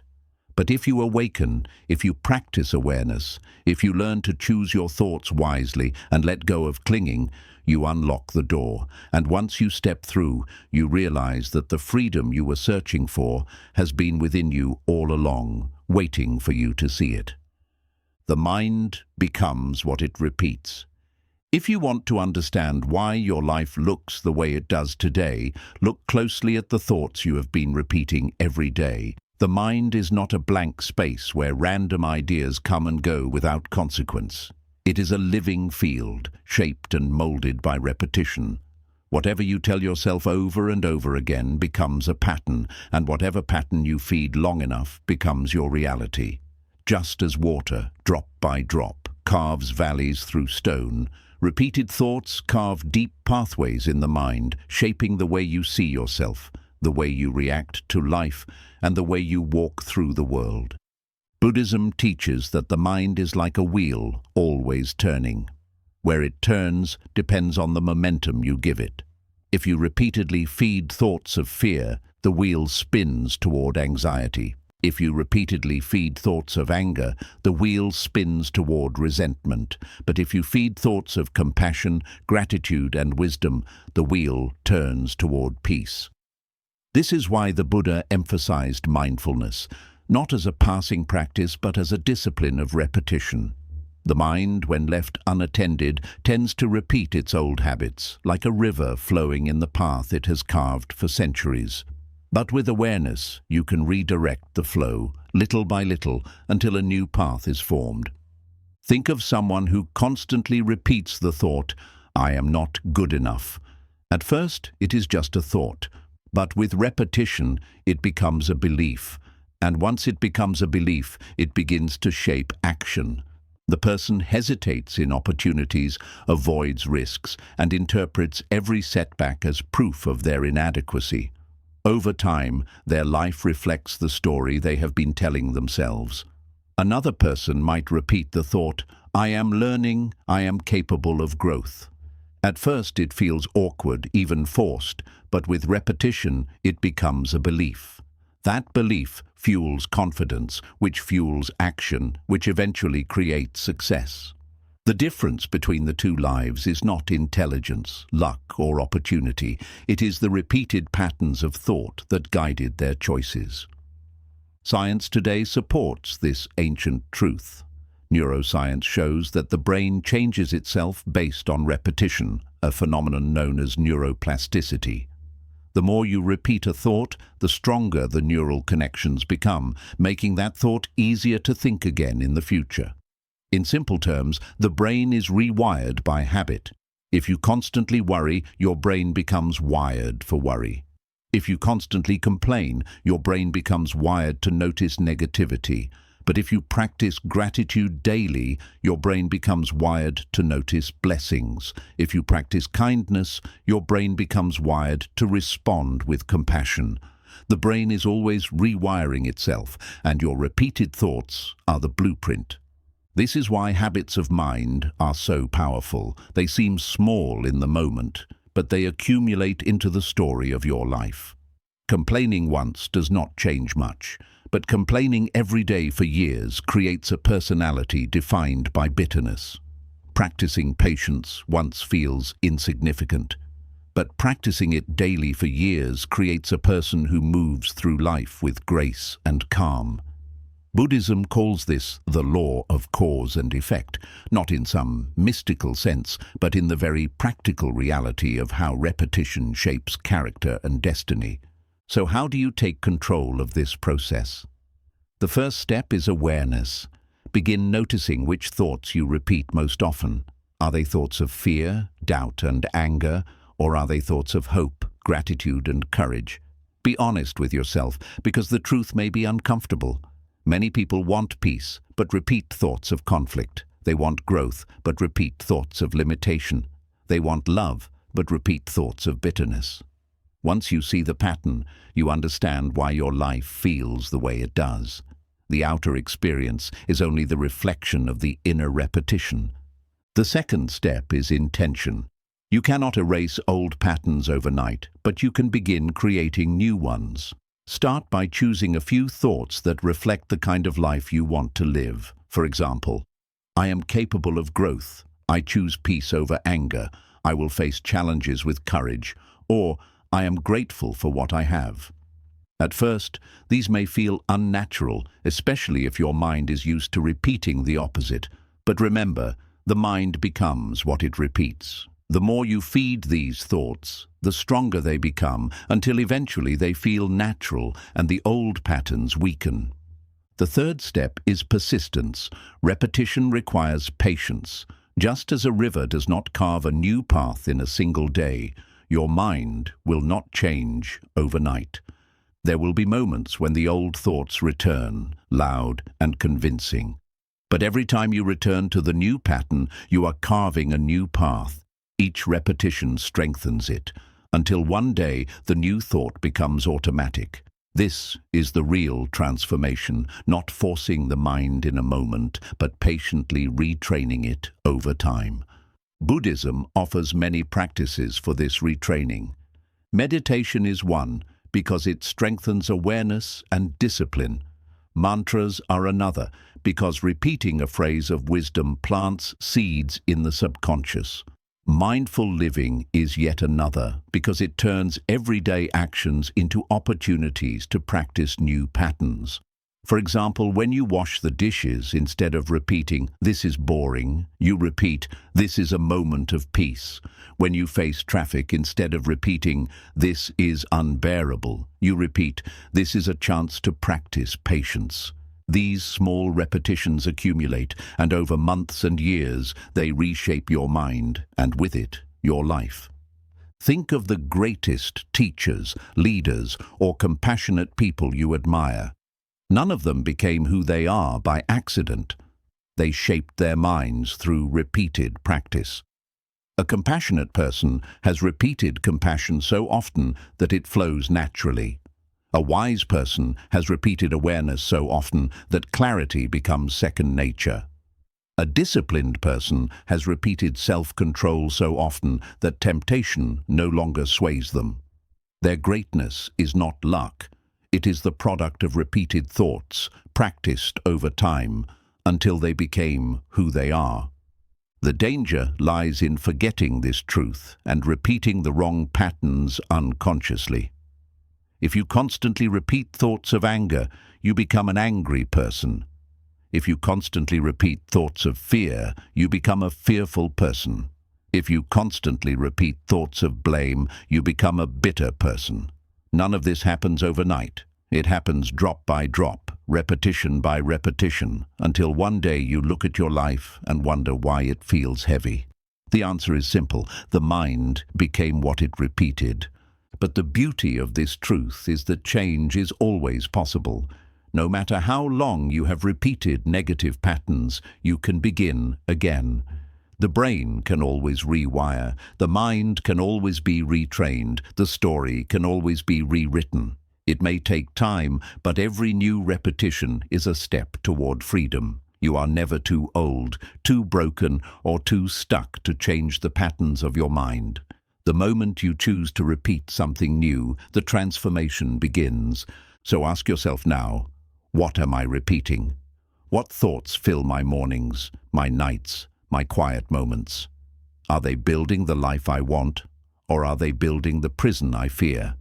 Remember, the mind does not care what it repeats. It will become whatever you feed it. That is both the danger and the power. The danger is that unconscious repetition builds suffering. The power is that conscious repetition builds liberation. In the end, the teaching is simple but profound. The mind becomes what it repeats. If you want peace, repeat peace. If you want courage, repeat courage. If you want wisdom, repeat wisdom. Do it daily, patiently, and persistently until it becomes who you are. Then one day, you will look at your life and realize that you are no longer the prisoner of old patterns. You are the master of new ones. And in that mastery, you will find the freedom, clarity, and joy that were waiting for you all along. Liberation through letting go of control. Everywhere you look, people are trying to control life. They try to control outcomes, control people, control the future, and even control the past by replaying it endlessly in their minds. This obsession with control feels natural because the mind believes that if it can shape everything perfectly, it will finally find peace. Yet, ironically, the more we try to control, the less peace we experience. Life does not bend to our demands. The future will always remain uncertain. Other people will act according to their own nature, not ours.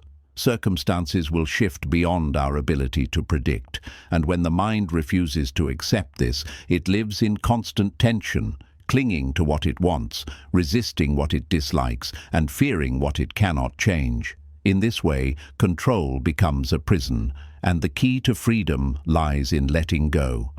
Buddhism teaches that suffering arises from attachment, the grasping desire for life to be different than it is.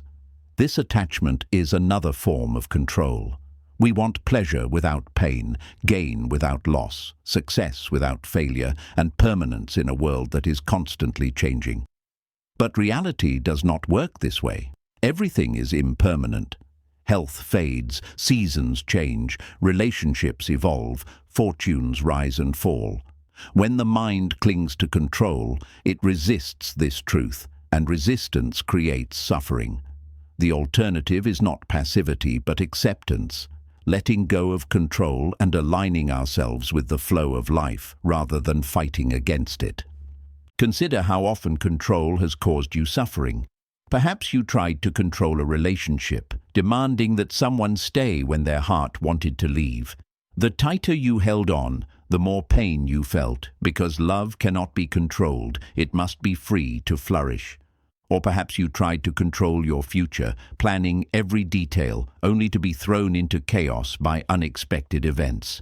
The disappointment came not from the event itself, but from your attachment to a plan that life refused to follow. Or maybe you tried to control your own image, shaping how others see you, but the more you chased approval, the less authentic you felt. In every case, control turned into chains. When you let go of control, something remarkable happens. You discover a peace that does not depend on outcomes. You begin to act not from fear, but from wisdom. You still make choices, you still take responsibility, but you no longer demand that life obey your will. Instead, you move with life, like a sailor adjusting sails to the wind. The sailor cannot control the wind, but by working with it, he can still reach his destination. In the same way, you cannot control everything in life, but by letting go of resistance and working with reality, you find freedom and flow. Letting go of control does not mean giving up responsibility. It means shifting from attachment to acceptance. You still care, but you no longer cling. You still act, but you no longer demand guarantees. For example, in relationships, letting go does not mean abandoning love. It means loving without trying to own, appreciating without trying to possess. In work, letting go does not mean neglecting effort. It means giving your best while releasing attachment to results. In health, letting go does not mean ignoring your body. It means caring for it while accepting that impermanence is part of life. This balance of effort and release is the essence of liberation. Think of the way water flows.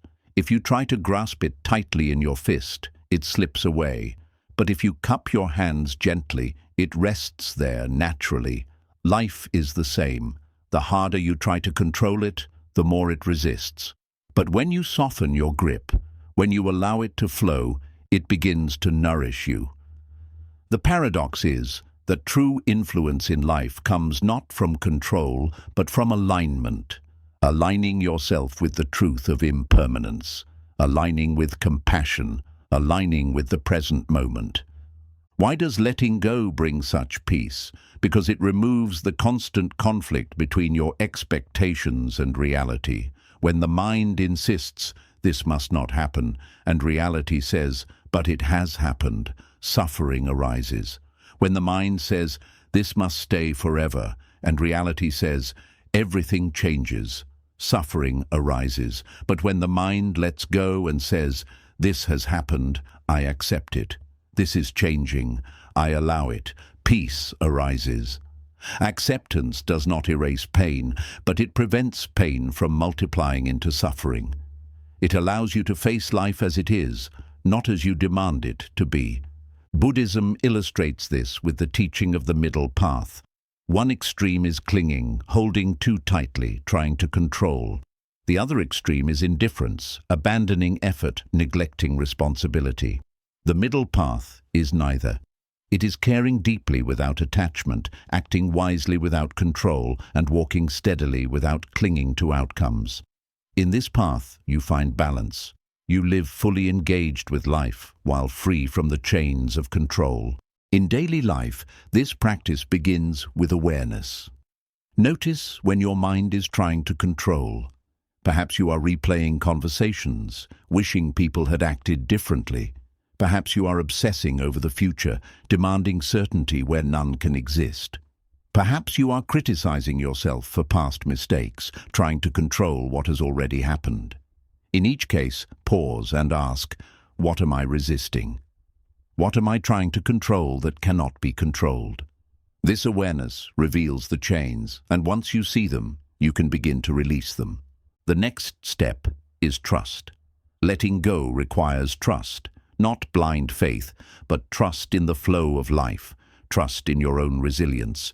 Trust that even if things do not go your way, you will still find a path forward. This trust is not naive. It is built from experience. You have already survived countless challenges. You have already adapted to countless changes. The evidence is within you. You are still here. Let that truth remind you that life does not need to be controlled in order for you to be safe, to grow, and to find meaning. Another practice is gratitude. Gratitude shifts your focus from what you lack to what you have, from what you cannot control to what is already present. When you cultivate gratitude, you loosen the grip of control because you no longer demand that life be different. You begin to appreciate life as it is. Gratitude transforms ordinary moments into treasures and reveals that peace is available not in controlling more, but in appreciating more. Over time, letting go of control transforms your entire way of being. Your relationships become lighter because you no longer burden them with unrealistic expectations. Your work becomes more fulfilling because you focus on the joy of effort rather than obsessing over results. Your mind becomes more peaceful because you stop fighting battles you cannot win. Life remains unpredictable, but unpredictability no longer frightens you. You walk with openness, ready to face whatever comes, knowing that your freedom does not depend on circumstances, but on your willingness to let go. Imagine a bird sitting on a branch. It does not cling to the branch in fear because it trusts its wings. If the branch breaks, it will fly. In the same way, letting go of control means trusting your wings, the resilience of your mind, the strength of your spirit, the wisdom of your awareness. Life may break the branch beneath you, but you can always fly. So remember this: control is an illusion, and clinging to it creates suffering.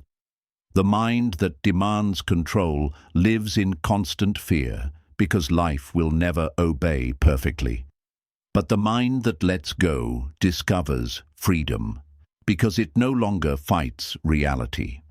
Liberation is not about changing the world to fit your will. It is about changing your relationship to the world until you flow with it instead of resisting it. The prison was never life itself. The prison was always your insistence that life must obey you. The key is letting go. The mind finds peace only in the present moment. If you stop for a moment and watch your mind carefully, you will notice something astonishing. Most of the time it is not here. It is not in this room, not in this breath, not in this moment. Instead, it is wandering in two directions, backward into the past or forward into the future. It replays old mistakes, old hurts, old memories, again and again, as if reliving them could change them. Or it projects forward, spinning endless stories of what might happen, what could go wrong, what must be achieved. In this restless movement, the present moment is ignored, And yet, the present is the only place where peace, freedom, and life itself can truly be found.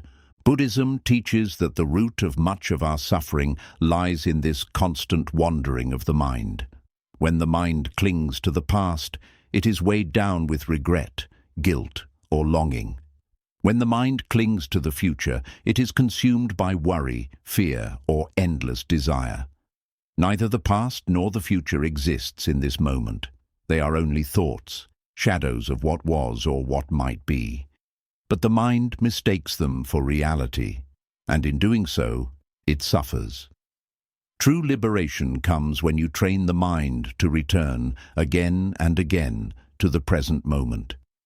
Here, in the simplicity of now, peace becomes possible. Think of the times when you have been truly at peace. Perhaps it was watching the sunset, when for a few minutes your mind stopped wandering and was simply present with the colors of the sky. Or perhaps it was holding the hand of someone you love, when the warmth of that connection filled you so fully that no thought of past or future was needed. In those moments, peace came not because life was perfect, but because your mind rested fully in the present. The moment you drifted back into regrets or forward into worries, the peace vanished. This is why the present moment is so powerful. It is the doorway to freedom, always open, always available, but often ignored. The mind resists this teaching because it is addicted to movement.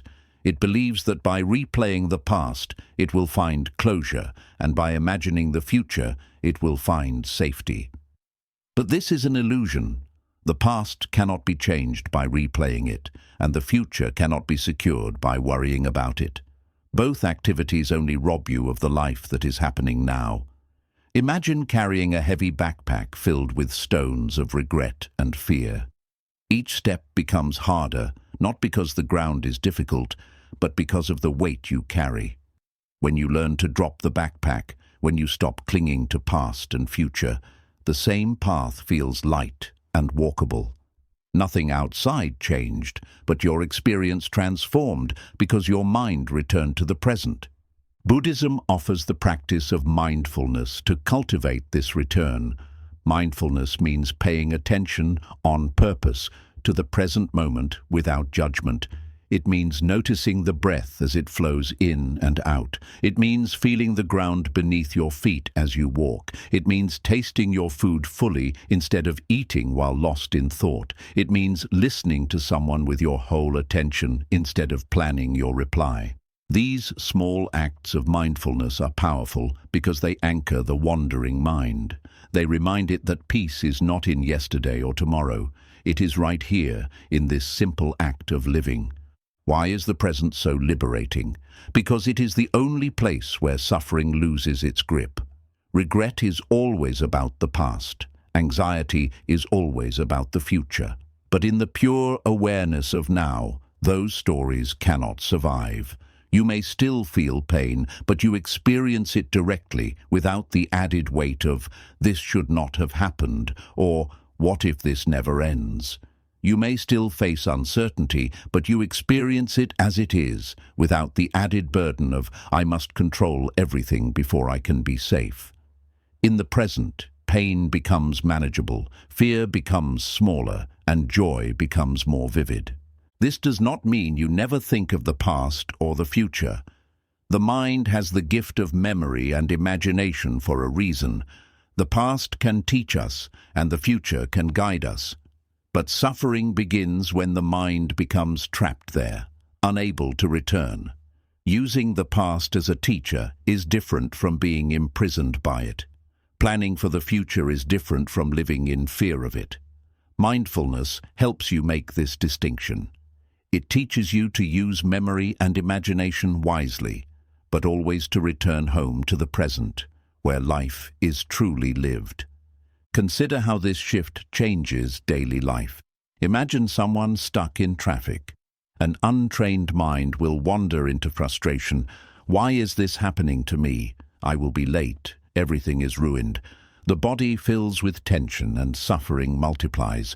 But a mindful mind notices the breath, notices the hands on the steering wheel, notices the chance to pause in the rush of the day.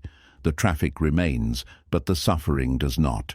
Or imagine someone facing illness. An untrained mind leaps into fear. What if I never recover? What if my future is destroyed? The suffering becomes overwhelming, but a mindful mind focuses on this moment. Right now, I am breathing. Right now, I am alive.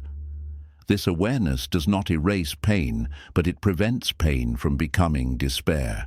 The more you practice mindfulness, the more you realize that the present moment is not small or ordinary, it is vast and full of life.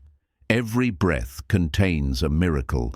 Every step on the earth is a gift. Every sound, every sight, every touch is alive with presence. The problem is not that life lacks wonder, it is that the wandering mind misses it. When you train the mind to stay present, you discover that peace, joy, and freedom were never far away. They were always here, hidden beneath layers of distraction. Buddhism calls this realization awakening, because it is like waking from a dream. Most people live as if asleep, lost in thoughts of past and future, missing the reality unfolding before them. Awakening is simply opening your eyes to the present moment.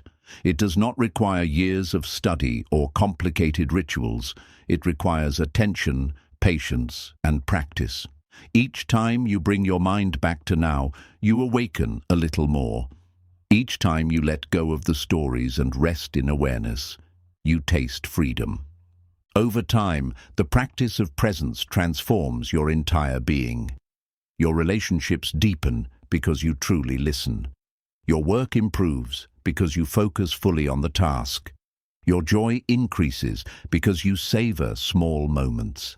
Even your suffering changes because you meet it directly instead of magnifying it with stories. Life does not need to be perfect for you to experience peace. It only requires that your mind rest where life is happening, in the present. Imagine standing on a riverbank. The river is time, flowing endlessly. The past is upstream, already gone. The future is downstream, not yet arrived. You can spend your whole life looking upstream or downstream, longing for what has passed or fearing what may come. But peace is found only when you place your feet firmly on the ground and feel the flow of water in this moment. You cannot stop the river, but you can stop losing yourself in it. You can be present here and now. So remember this. The mind finds peace only in the present moment. The past is a memory. The future is a dream. But the present is real.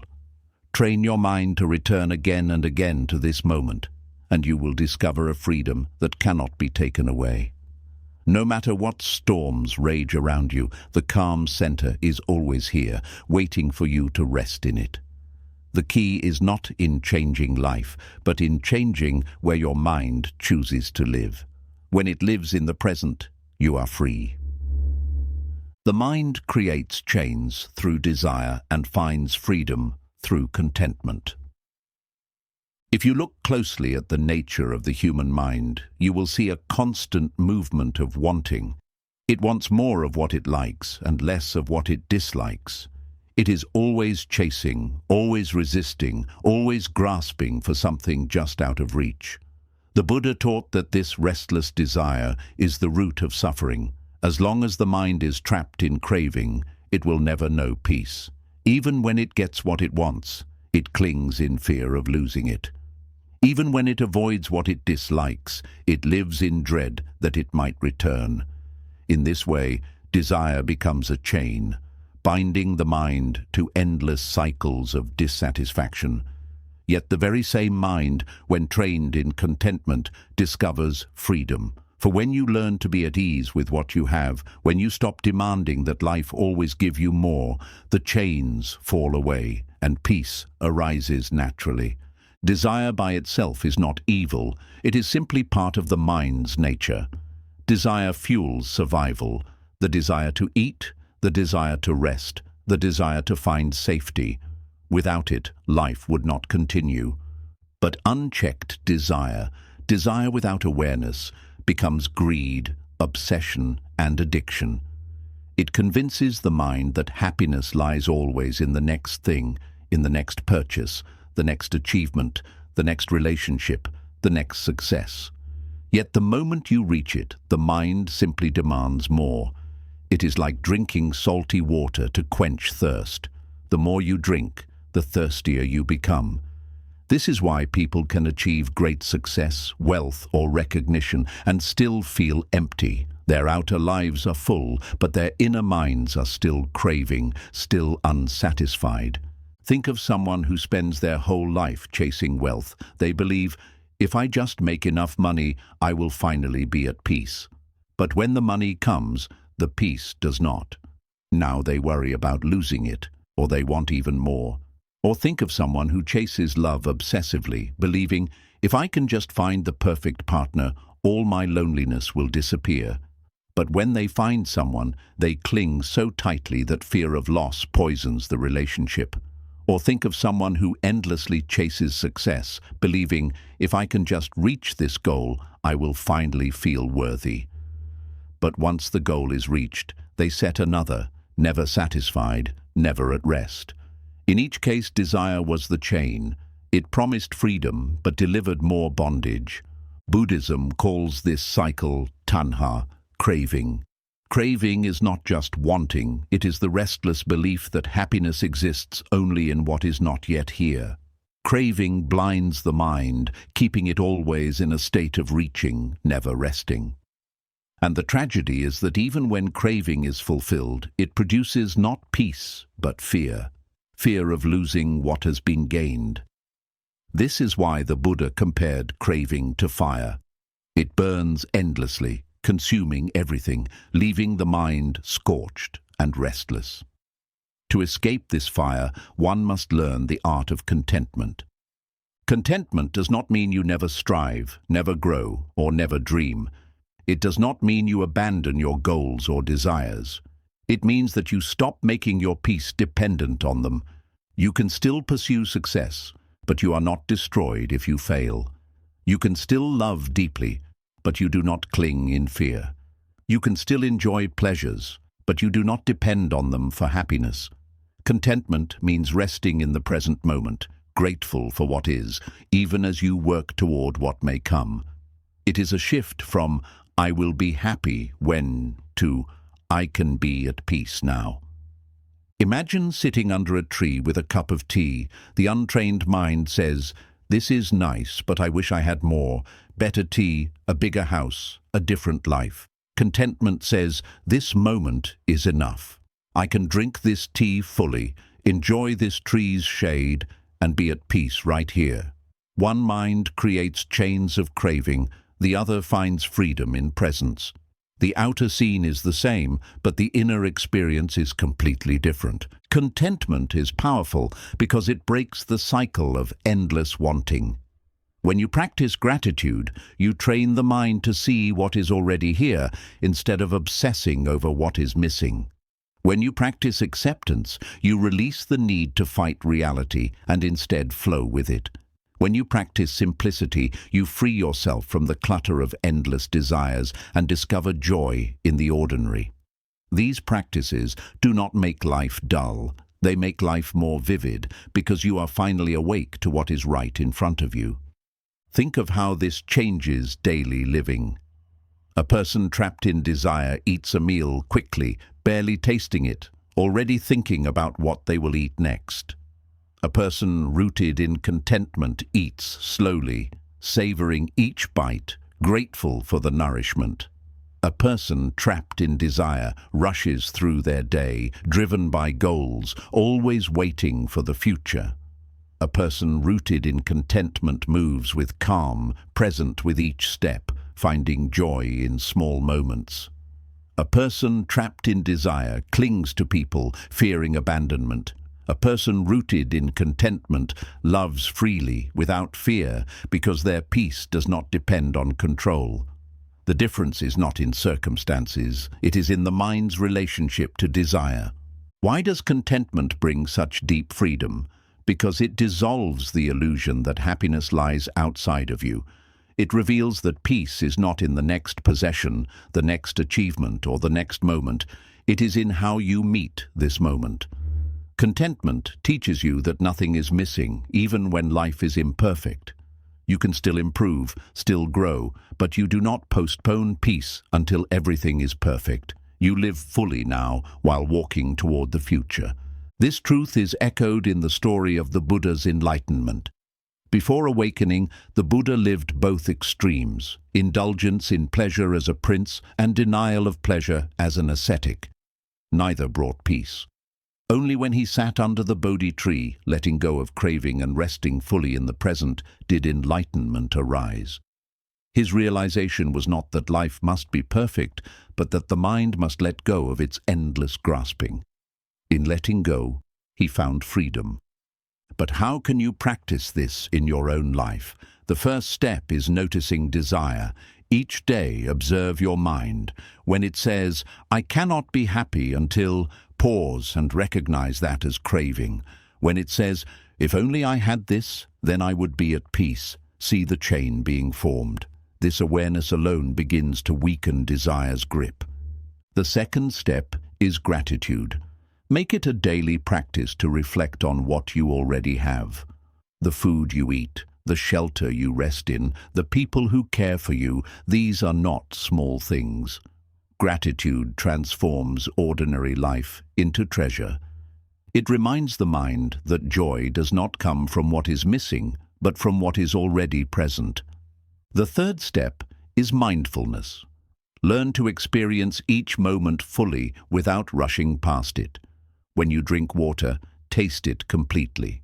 When you walk, feel each step. When you breathe, notice the breath. Mindfulness interrupts craving by anchoring you in what is real, here and now. The fourth step is generosity. Desire is rooted in self. I want, I need, I must have.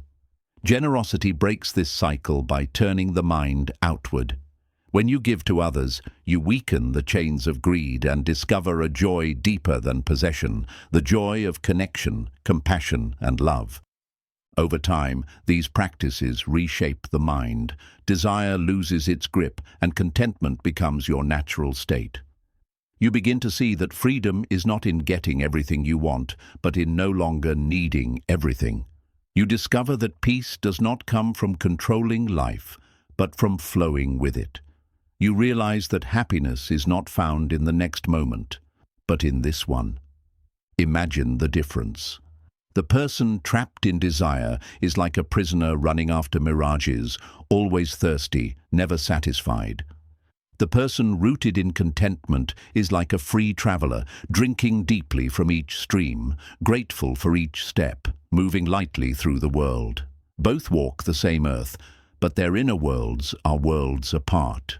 So remember this: the mind creates chains through desire and finds freedom through contentment. If you live always in craving, you will remain restless, no matter how much you gain. But if you cultivate contentment, you will be free, no matter what you lack. Peace is not in the next possession, the next success, or the next day. It is here, now, waiting for you to let go and rest in what already is. 17. The mind is restless until it learns stillness. If there is one thing that defines the untrained human mind, it is restlessness. Even in quiet moments, when there is nothing urgent to do, the mind does not rest. It leaps from one thought to another, planning, worrying, remembering, judging. You sit in silence, but the mind is loud. You lie in bed, but the mind is awake. You take a walk, but the mind is already somewhere else. This restlessness is so common that most people mistake it for normal life. They assume the constant noise of the mind is inevitable, that peace is something to be found only outside themselves, through entertainment, achievement, or distraction. But Buddhism teaches that this restlessness is not inevitable. It is simply the result of an untrained mind. And just as a wild horse can be trained to move with grace, the mind can be trained to rest in stillness. The Buddha often compared the restless mind to a monkey, jumping from branch to branch, never still, never satisfied. This monkey mind is always searching for something, something to chase, something to avoid, something to cling to. Left unchecked, it drags us into endless cycles of suffering. When the mind is restless, even small problems feel overwhelming because the mind multiplies them with stories and fears. When the mind is restless, even blessings feel insufficient because the mind rushes past them in search of more. Restlessness keeps us trapped in discontent, never fully present, never truly at peace. But why is the mind so restless? Because it is addicted to movement. Thoughts are its way of feeling alive, of filling the silence it does not understand. The mind fears stillness, because stillness reveals truths it would rather avoid, that everything is impermanent, that control is an illusion, that clinging leads to suffering. So it keeps moving, endlessly distracting itself with thoughts, desires, and worries. In this way, restlessness becomes not just a habit, but a defense mechanism. Yet beneath the noise, there is a deeper part of us that longs for peace. This longing is what draws people to meditation, to prayer, to silence. Deep down, we know that restlessness is not our true nature, that stillness is. Stillness does not mean the absence of thought. Thoughts will always arise, just as clouds always drift through the sky. Stillness means not being carried away by them. It means resting in the awareness behind the thoughts, the vast sky that remains unchanged no matter how many clouds pass through. This is why meditation is not about forcing the mind to stop thinking, but about learning to rest in the space between thoughts, to observe without clinging, to remain still even while the mind continues its dance. Over time, the restlessness softens and a deeper peace emerges. Think of a glass of muddy water. If you keep stirring it, the water remains cloudy. But if you set the glass down, the mud settles and the water becomes clear. The restless mind is the same. Constant thinking stirs up confusion, making it impossible to see clearly. But when you allow the mind to rest, when you stop feeding every thought, clarity naturally arises. You see things as they are, not as your restless stories painted them. Problems that once felt insurmountable become manageable. Emotions that once felt overwhelming lose their grip. Stillness reveals the truth hidden beneath the noise. The practice of cultivating stillness begins with awareness. Most people do not even notice their restlessness. They are too busy being carried by it. So the first step is to simply observe. Sit quietly for a few minutes and notice how the mind jumps from one thought to another. Watch it plan, judge, remember, imagine. Do not fight it. Do not cling to it. Just observe. In this observation, you begin to see the restless mind for what it is. A habit, not a truth. The second step is to return. Choose an anchor for your attention, such as the breath, the sensation of the body, or a simple mantra. Each time the mind wanders, gently bring it back. At first, it will wander every second, and you may feel discouraged. But this is not failure, this is training. Each return is like lifting a weight for the mind, strengthening its ability to rest. Over time, the mind wanders less, and the moments of stillness grow longer. The third step is patience. Restlessness has been built over years, even decades. You cannot dissolve it overnight. Just as a wild animal takes time to trust its trainer, the mind takes time to trust stillness. But with gentle persistence, it learns. Each day, even a few minutes of practice builds strength, and slowly, the restless monkey mind transforms into a steady, calm presence. Stillness does not mean withdrawal from life. In fact, it makes life richer. When the mind is restless, you miss the present moment. You eat but do not taste. You walk but do not notice. You talk but do not listen. But when the mind is still, you are fully alive. You savor the food, you feel the ground beneath your feet. You hear the words of others deeply. Life becomes vivid, not because it changed, but because your restless mind stopped racing past it. Stillness also brings wisdom. The restless mind is reactive. It jumps to conclusions, acts on impulse, and magnifies problems. But the still mind sees clearly. It does not rush to react. It responds with wisdom. Imagine someone insults you. A restless mind immediately reacts with anger, replaying the insult, plotting revenge. A still mind pauses, observes the hurt, and responds with calm. It may speak firmly, or it may choose silence, but it does so with clarity, not impulse. This is the power of stillness. It gives you space to act wisely instead of reacting blindly. Another gift of stillness is compassion. When the mind is restless, it is consumed by its own stories, its fears, its desires, its judgments. There is little space for others, but when the mind becomes still, the noise quiets and the heart opens. You begin to see others more clearly, to feel their struggles, to respond with kindness. This is why monks and meditators often radiate peace and compassion. Their stillness has freed them from self-obsession, allowing them to connect with others deeply. Yet perhaps the greatest gift of stillness is freedom from fear. The restless mind constantly imagines dangers. What if I fail? What if I am rejected? What if I lose everything? These fears keep us chained, preventing us from living fully. But in stillness, you see that fear is only a thought, not reality. You realize that in this moment, you are safe. The future is uncertain, yes, but you do not need to carry its weight now. This realization frees you to live with courage, to face challenges without being paralyzed by anxiety. Of course, cultivating stillness does not mean you never feel restless again. Restlessness will always arise. It is part of the human condition.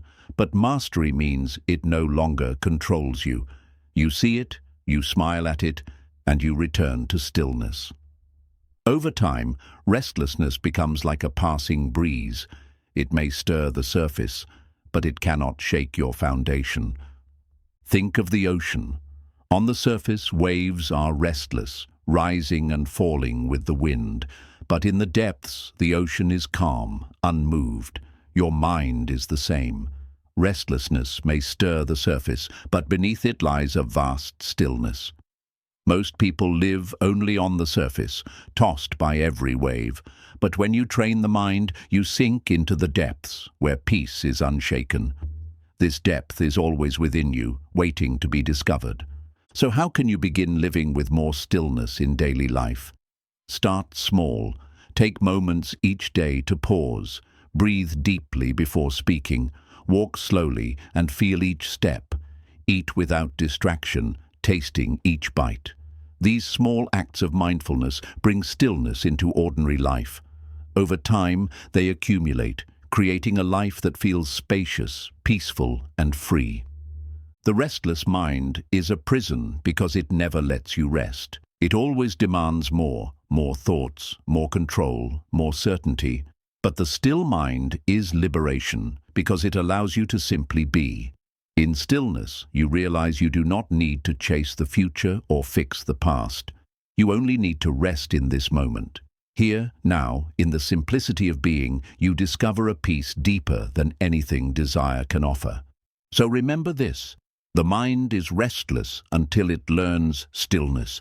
Restlessness will always promise fulfillment in the next thought, the next plan, the next desire. But true peace is found only when you stop running and rest in the present. Stillness is not emptiness. It is fullness, the fullness of being alive in this very moment. And when you taste it, even for a breath, you will know this is the freedom you have been searching for all along. The mind is a mirror. It reflects what you place before it. Imagine holding a mirror in your hand. Whatever you place before it, flowers, mountains, a candle, or shadows, it reflects faithfully. The mirror itself does not choose what it shows. It simply reveals what stands before it. In the same way, your mind is a mirror. It reflects the thoughts, images, and beliefs you feed it. If you constantly place fear before it, it will reflect fear. If you place anger, it will reflect anger. If you place compassion and gratitude, it will reflect peace and joy. The tragedy is that most people do not realize this. They complain about what their mind reflects while continually placing negativity before it. They wonder why their inner world feels heavy while feeding it with images of worry, doubt, and resentment. But the truth is simple.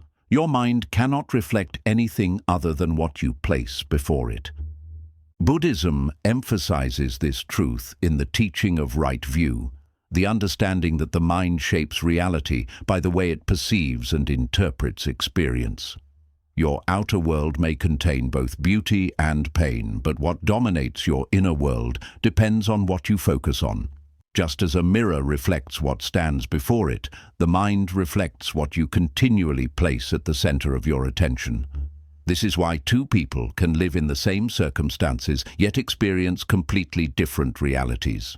One chooses to focus on problems, and their mind reflects despair. The other chooses to focus on opportunities, and their mind reflects hope. Life did not change. The mirror simply reflected what each placed before it.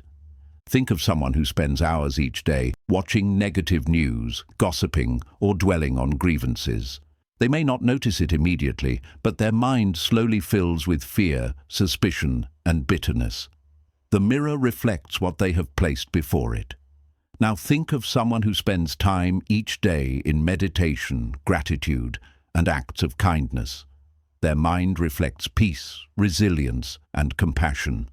The outer world may still be chaotic, but their inner reflection is different because they place different things before the mirror. This is the power of attention. Whatever you give it to becomes the image your mind reflects. The problem is that the mind, left untrained, often reflects the worst. It is naturally drawn to fear and negativity because from an evolutionary perspective, noticing danger helped our ancestors survive. But survival is not the same as peace. If you let the mind reflect only fear, you will live in a constant state of anxiety, even when no danger exists. The key is not to eliminate the mirror, it cannot be eliminated, but to consciously choose what you place before it. This choice, repeated daily, transforms the mind from a source of suffering into a source of peace. Consider how this works in relationships. If you constantly reflect on a partner's flaws, your mind will be filled with frustration and the relationship will feel unbearable. But if you reflect on their kindness, their efforts, and their humanity, your mind will be filled with appreciation and the relationship will feel nourishing. The partner may not have changed. The reflection changed because you placed something different before the mirror. In work, if you focus only on obstacles, your mind will reflect discouragement. But if you focus on possibilities, your mind will reflect determination. The outer world remains the same, but the inner reflection determines whether you live in despair or in hope. This truth also applies to how you see yourself. If you constantly feed your mind with self-criticism, I am not good enough, I always fail, I am unworthy, your mind will reflect those images back to you, and you will live as if they are true. But if you feed your mind with self-compassion, I am learning, I am growing, I am worthy of love, your mind will reflect that back, and your actions will align with confidence and peace. The self you experience is not fixed. It is the reflection your mind shows you, shaped by what you place before it. Buddhism uses the metaphor of the lotus to illustrate this. The lotus grows from muddy water, yet it rises above the surface to bloom in purity and beauty. The mud is life's challenges, pain, loss, impermanence. But what matters is not the mud itself, it is what the mind reflects. If you place only the mud before the mirror, you see only suffering. But if you place the lotus, the possibility of growth, the lesson in the pain, the mirror reflects beauty. The outer mud remains, but your inner world becomes radiant. This is why the Buddha taught that liberation is not about escaping life's difficulties, but about changing the way the mind reflects them. So how do you begin to purify the mirror of the mind? The first step is mindfulness. Notice what you are placing before the mirror each day. Are you constantly feeding it with worry, anger, and negativity? Or are you feeding it with gratitude, compassion, and presence? Awareness is the beginning of choice. Once you see what you are doing, you can begin to choose differently. The second step is intentional focus. Just as a photographer chooses what to frame in a picture, you can choose what to frame in your mind. This does not mean denying difficulties. It means not giving them all your attention. For example, when faced with a challenge, you can focus on the opportunity to learn instead of only on the pain. When dealing with a difficult person, you can focus on practicing patience instead of only on their flaws. By choosing your focus, you change the reflection.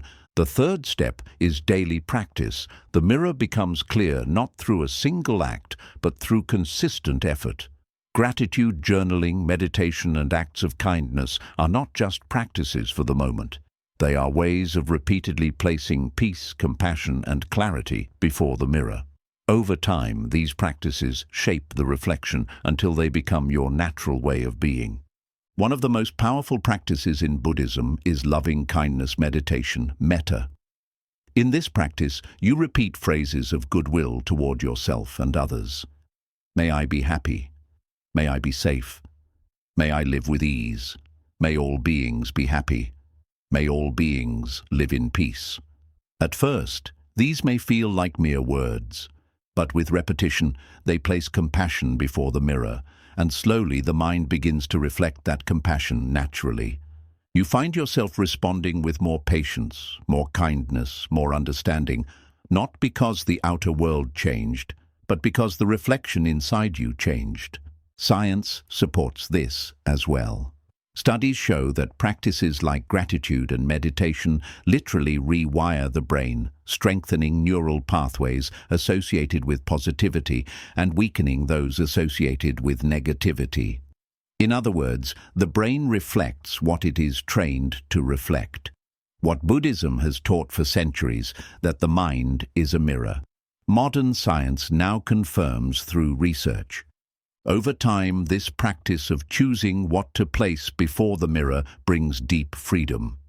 You realize that you are not powerless before circumstances. Pain, loss, and challenges will come, but they do not have to dominate your inner world. You may face storms, but you can choose whether your mirror reflects only the storm or also the rainbow that follows. You may live in difficulty, but you can choose whether your mirror reflects only despair or also resilience. The outer world may be beyond your control, but the inner reflection is always within your reach. Imagine two people standing in the rain. One focuses only on the cold, the discomfort, the inconvenience. Their mirror reflects misery. The other notices the freshness of the air, the sound of raindrops, the way the earth is nourished. Their mirror reflects wonder. Both are wet, both are in the same storm, but their inner worlds are entirely different. This is the power of the mind as a mirror. It creates the world you live in by what it reflects. So remember this. The mind is a mirror, and it reflects what you place before it. If you want peace, place peace before it. If you want compassion, place compassion before it. If you want clarity, place clarity before it. Do not complain about the reflection while continually feeding it negativity. Choose wisely what you place in front of your mind, and over time, the reflection will transform your entire life. The mind is shaped by habits, and habits shape your life. If you want to know who you will become in the future, you do not need to consult the stars or search for hidden signs. All you need to do is look at your habits today. Every thought you repeat, every action you perform, every reaction you allow is shaping the mind and, with it, the path of your life. Habits may seem small in the moment, a repeated complaint, a moment of gratitude, a quick judgment, a deep breath, but over time they carve grooves into the mind. These grooves become automatic patterns, and these patterns become destiny. The Buddha taught that the mind is conditioned, and this conditioning happens through habit. What you practice grows stronger. If you practice anger, anger becomes natural. If you practice patience, patience becomes natural. In this way, your mind is always training itself, whether you realize it or not. The tragedy is that most people do not realize how much power lies in these small habits. They imagine that transformation requires something grand, some sudden breakthrough, some extraordinary event. But in truth, transformation is the slow accumulation of choices made daily. Just as a river shapes a valley not in a day but over centuries, your habits shape your mind slowly, steadily, but inevitably. The life you live now is the result of habits you have built, and the life you will live tomorrow will be the result of the habits you practice today. Think of the habit of worry. A person may begin worrying occasionally, thinking it helps them prepare for the future. But over time, worry becomes their default state. The mind, conditioned to look for danger, begins to imagine problems even where none exist. Soon, worry colors their relationships, their work, their health. They live not in reality, but in a world of imagined fears. All of this began with a habit, a thought repeated until it became automatic. Now think of the habit of gratitude. At first it may feel awkward to pause each day and reflect on blessings. But with practice, gratitude becomes natural. The mind, conditioned to notice goodness, begins to find it everywhere, in small moments, in challenges, even in pain. This person lives in the same world as the worrier, but their experience is entirely different because their habits have shaped their mind in a different way. Buddhism emphasizes the law of cause and effect. Every action, every word, every thought is a cause that creates an effect. Habits are simply causes repeated so often that their effects become ingrained. If you repeatedly sow seeds of anger, you will live in a field of conflict. If you repeatedly sow seeds of compassion, you will live in a field of peace. The mind does not discriminate. It will grow whatever seeds you plant in it. This is why mindfulness is essential. Without awareness, you may be planting seeds of suffering every day without realizing it. With awareness, you can choose to plant seeds of wisdom and liberation. Consider how habits shape relationships. If you repeatedly criticize, even lightly, you create a pattern of negativity. Over time, it erodes trust and closeness. But if you repeatedly show appreciation, even in small ways, you create a pattern of love and respect. In work, if you habitually procrastinate, you create stress and missed opportunities. But if you habitually take small steps forward, you create momentum and success. In health, if you habitually ignore your body, you create illness. But if you habitually care for it, you create vitality. In every area of life, habits are quietly building your future. The good news is that habits can be changed. The mind is not fixed. It is plastic, able to be reshaped through practice. This is why Buddhism emphasizes practice. Meditation, mindfulness, compassion. These are not one-time acts. They are habits to be cultivated daily. Each time you return to the breath in meditation, you strengthen the habit of awareness. Each time you respond with kindness instead of anger, you strengthen the habit of compassion. Each time you let go instead of clinging, you strengthen the habit of freedom. Over time, these habits reshape the mind until wisdom and peace become natural states. Changing habits begins with small steps. The mind resists big changes because they feel overwhelming, but small, consistent actions bypass resistance and build momentum. For example, if you want to cultivate mindfulness, begin with a single mindful breath each morning. If you want to cultivate gratitude, begin with a single reflection each night. If you want to cultivate patience, begin with a single pause before reacting. Each small act may seem insignificant, but repeated daily, it becomes powerful. Just as drops of water can wear away stone, small habits can transform even the most restless mind. The challenge is that old habits are deeply ingrained. The mind will return to them automatically because they have been practiced for years. This is why persistence is so important. Each time you fall back into an old habit, do not see it as failure. See it as an opportunity to practice returning. Each return strengthens the new path. Over time, the old groove fades and the new groove deepens. This is how transformation happens, not by erasing the past instantly, but by patiently carving a new path, step by step. One of the most effective ways to change habits is through mindfulness in daily life. Most habits are unconscious. You react before you even realize what you're doing. But mindfulness interrupts this cycle. When you notice the urge to complain, you pause and choose gratitude. When you notice the urge to lash out, you pause and choose calm. When you notice the urge to cling, you pause and choose release. Each pause is a victory because it replaces unconscious habit with conscious choice. Over time, these pauses accumulate, reshaping the mind. Science confirms this as well. Neuroscience shows that habits are formed through repetition, creating neural pathways that become stronger the more they are used. Breaking a habit means weakening the old pathway by not using it, while building a new habit means strengthening a new pathway through repetition. This aligns perfectly with Buddhist teaching. What you practice grows stronger. If you practice fear, fear grows. If you practice peace, peace grows. The brain reflects the law of the mind. Your habits create your reality. But habits are not only about actions, they are also about identity. Each habit is a vote for the kind of person you become. When you meditate, you are not just sitting quietly, you are casting a vote for being a mindful person. When you act with kindness, you are not just helping someone, you are casting a vote for being a compassionate person. Over time, these votes accumulate until they shape your sense of self.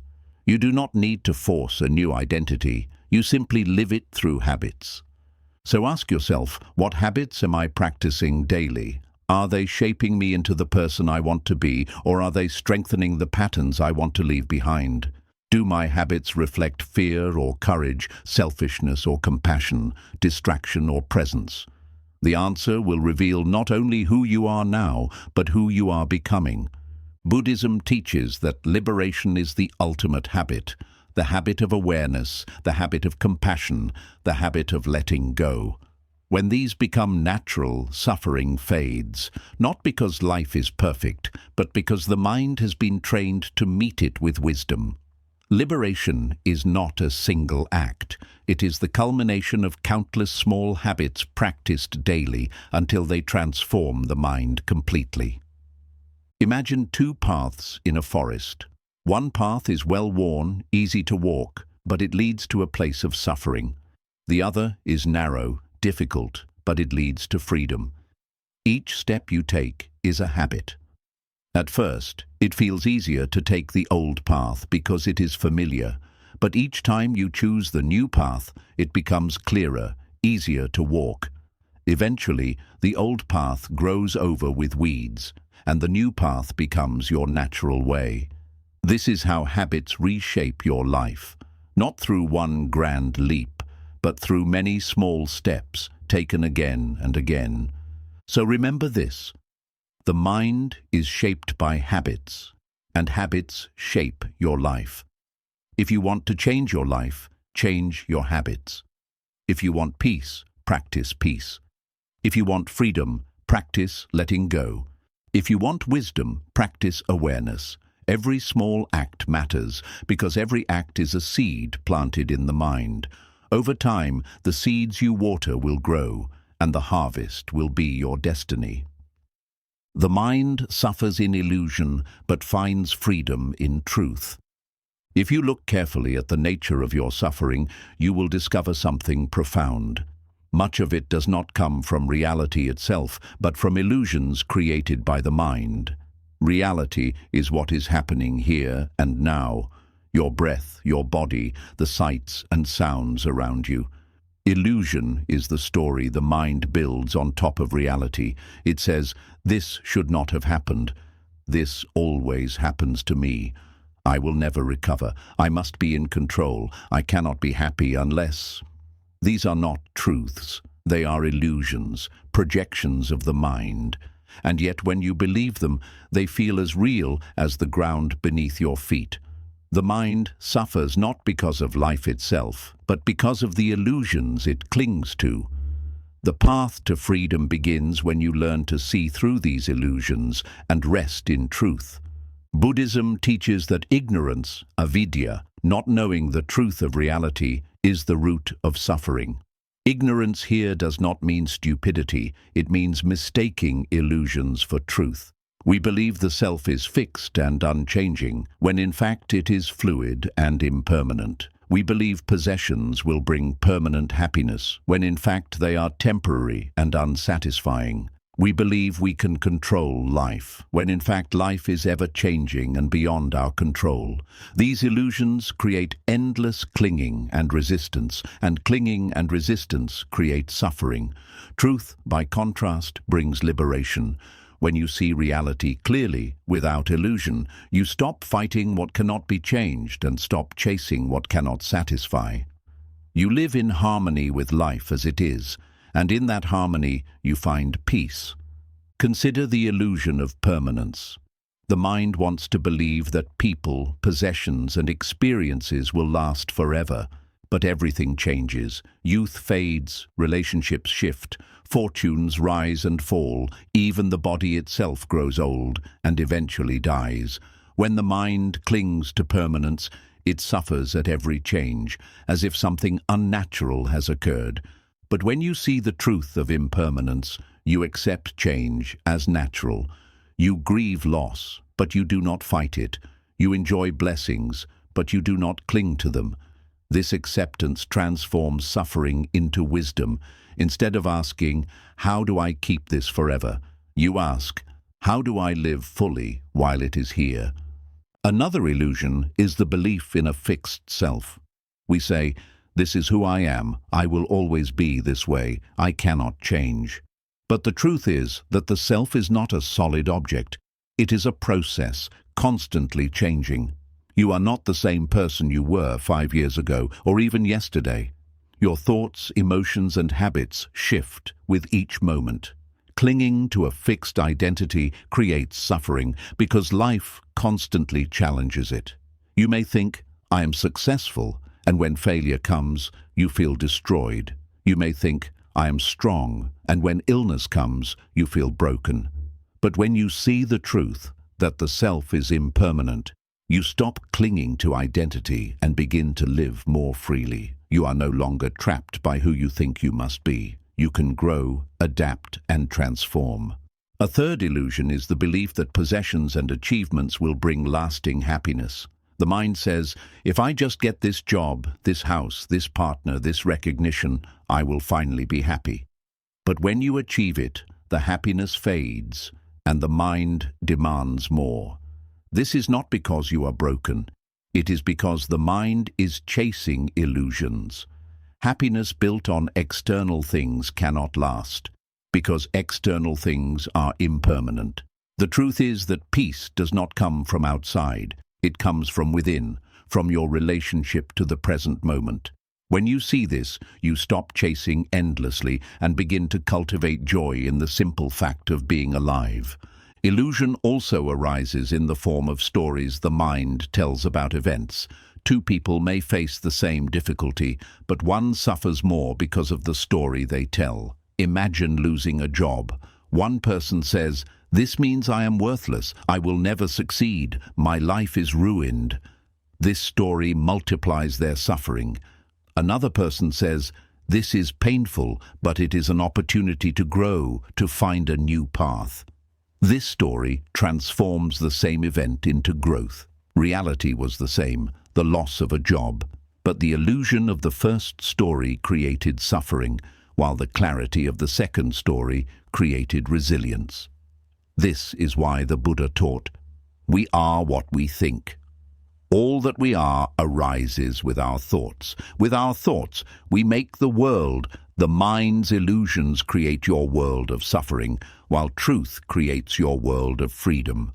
So how do you begin to dissolve illusions and see truth? The first step is mindfulness. Pay attention to your thoughts and notice when they are adding stories to reality. For example, pain arises in the body. The truth is, there is pain. The illusion is, this pain means my life is ruined. I cannot bear it. I will never be happy again. When you separate truth from illusion, the suffering lessens. Pain remains, but it is just pain, not a lifelong prison. The second step is questioning. When a thought arises, ask, is this true? Is this reality, or is it a story my mind is creating? For example, when you think, nobody cares about me, pause and ask, is that true? Or is it an illusion created by hurt? You may remember people who do care, and the illusion weakens. This questioning does not mean rejecting all thoughts. It means testing them against reality. Truth survives questioning. Illusion crumbles. The third step is letting go. Once you see that a thought is an illusion, you do not need to fight it. You simply let it pass. Illusions thrive on clinging. When you stop clinging, they dissolve naturally. Imagine a cloud drifting across the sky. If you cling to it, you suffer when it changes shape. But if you let it pass, the sky remains clear. The same is true with illusions of the mind. The fourth step is cultivating wisdom. Wisdom arises from repeated practice, seeing through illusions again and again until the truth becomes clear. Over time, you stop falling for the mind's tricks. You see impermanence not as a tragedy, but as the nature of life. You see the self not as fixed, but as fluid and adaptable. You see possessions not as salvation, but as tools. You see that peace does not come from controlling life, but from living in harmony with its flow. This wisdom becomes your foundation, and illusions lose their power to enslave you. One of the most powerful truths in Buddhism is that freedom does not come from escaping life, but from seeing it clearly. Illusions make life heavier than it is. Truth lightens the load. Illusions create chains of clinging and fear. Truth cuts the chains. Illusions blind you with false promises. Truth opens your eyes to what has always been here, the peace of the present moment. Imagine living without illusions. You would still face challenges, but you would not multiply them with stories of despair. You would still experience joy, but you would not cling to it desperately. You would still love deeply, but without fear of loss consuming you. You would walk through life with clarity, meeting each moment as it is, not as your illusions demand it to be. This is what liberation looks like. Not a life without pain, but a life without unnecessary suffering. So remember this, the mind suffers in illusion, but finds freedom in truth. Illusion will always whisper, you will only be happy when you are nothing without. This must last forever. But truth whispers something different. Happiness is here, within you. You are not fixed. You are free to grow. Everything changes, and that is why life is precious. When you live in truth, the illusions lose their grip, and peace arises naturally. The world outside may remain uncertain, but your inner world becomes free, because it rests not on illusions, but on the solid ground of truth. The mind is the master of reaction, and reaction decides your destiny. Every day, life presents you with situations you cannot control. Someone cuts you off in traffic. A colleague speaks harshly. A friend disappoints you. Plans fall apart. Illness strikes. The rain comes when you hoped for sunshine. These events are often beyond your power to change. But there is one thing that is always within your power: how you react. The mind cannot always choose circumstances, but it can choose reactions. And it is these reactions, repeated over time, that shape your character, your relationships, and ultimately your destiny. The Buddha taught that between stimulus and response there is a space. In that space lies the power of freedom. Most people, however, never find that space. They react instantly, automatically, without awareness.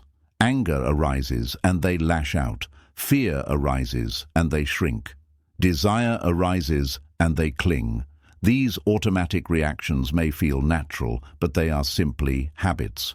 Habits that create cycles of suffering. Yet when you bring awareness into that space, you see that reaction is not destiny. You can pause, you can breathe, you can choose a different response. This choice, repeated again and again, is the foundation of liberation. Think of fire. If someone throws fuel on it, it blazes higher. If someone throws water, it calms. The situation is the same, an external spark, but the outcome depends on what is added. Your mind is the same. When insult or difficulty sparks anger, you can throw fuel by reacting with rage, or you can throw water by responding with patience. One choice creates more suffering, the other creates peace. The spark is inevitable.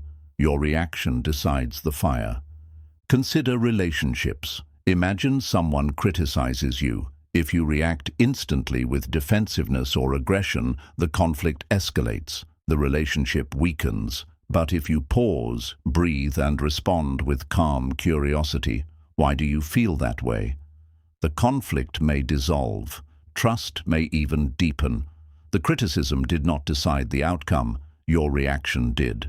In this way, every interaction is an opportunity to shape your relationships through awareness of reaction. Reactions also shape your inner world. When pain arises, if you react with resistance, "This should not happen, I cannot bear this," the suffering multiplies. But if you react with acceptance, "This is here, I will breathe through it," the suffering lessens. When failure arises, if you react with self-judgment, "I am worthless," you fall into despair. But if you react with compassion, "I tried, I will learn," you grow stronger. The event itself is the same. It is the reaction that decides whether the mind becomes a prison or a teacher. Why do reactions matter so much? Because they become habits, and habits become character. If you repeatedly react with anger, anger becomes your nature. If you repeatedly react with patience, patience becomes your nature. If you repeatedly react with fear, fear becomes your world. If you repeatedly react with courage, courage becomes your foundation. You are not simply the product of what happens to you. You are the product of how you repeatedly react to what happens. Buddhism illustrates this with the teaching of karma. Karma is not punishment or reward from outside. It is the natural result of actions and reactions. When you react with anger, you create the conditions for more anger in the future. When you react with compassion, you create the conditions for more compassion. The seeds you plant with each reaction grow into the world you live in. In this way, every moment of reaction is a moment of creation. So how can you begin to master reaction? The first step is awareness. Most people are not aware of their reactions until after they have acted. They shout in anger and only later feel regret. They sink into fear and only later realize the opportunity they missed. Awareness brings the reaction into consciousness. You begin to notice anger is arising, fear is arising, desire is arising. This noticing creates the space in which freedom lives. The second step is the pause. When you notice a reaction arising, pause before acting. Take a breath. Feel the body. Let the wave of emotion crest without carrying you away. This pause does not erase the emotion, but it weakens its grip. It gives you time to choose instead of being dragged by impulse. Even a single breath can transform the reaction. The third step is choice. In the pause, you ask, what response will create peace, not more suffering? What response aligns with wisdom, not illusion? Then you act. Sometimes the response is gentle silence. Sometimes it is firm words. Sometimes it is letting go.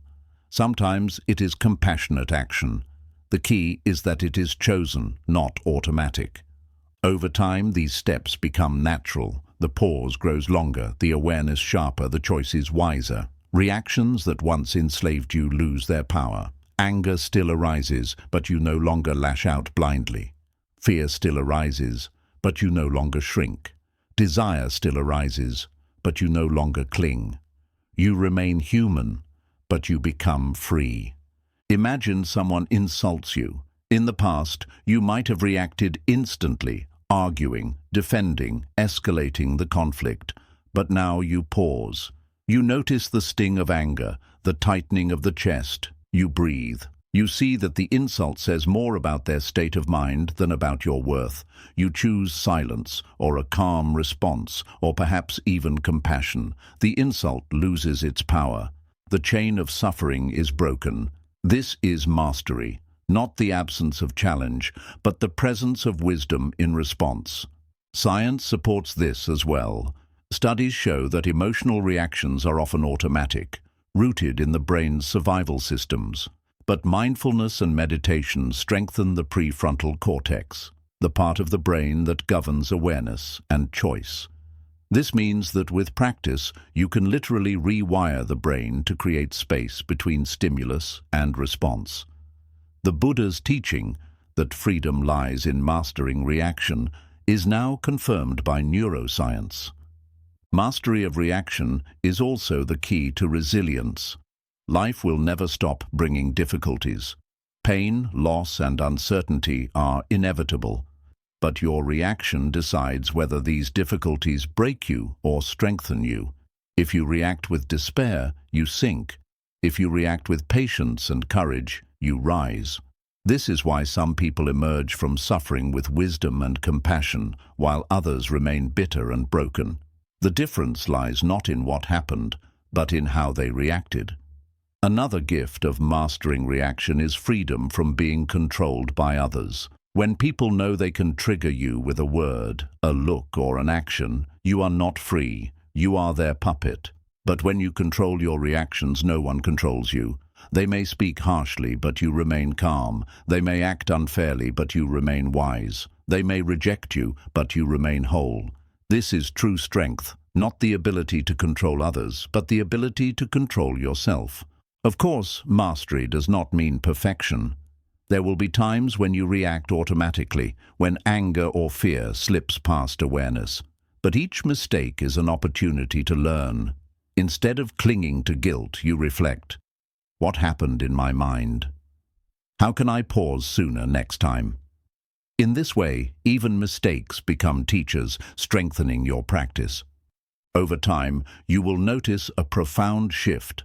Life may still bring storms, but you no longer live as if you are drowning. You remain like a mountain. Winds blow, rains fall, yet you stand firm.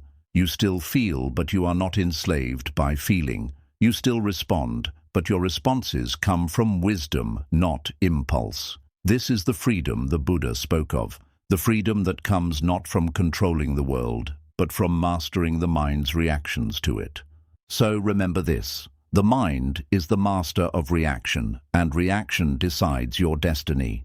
Between stimulus and response lies the space of freedom.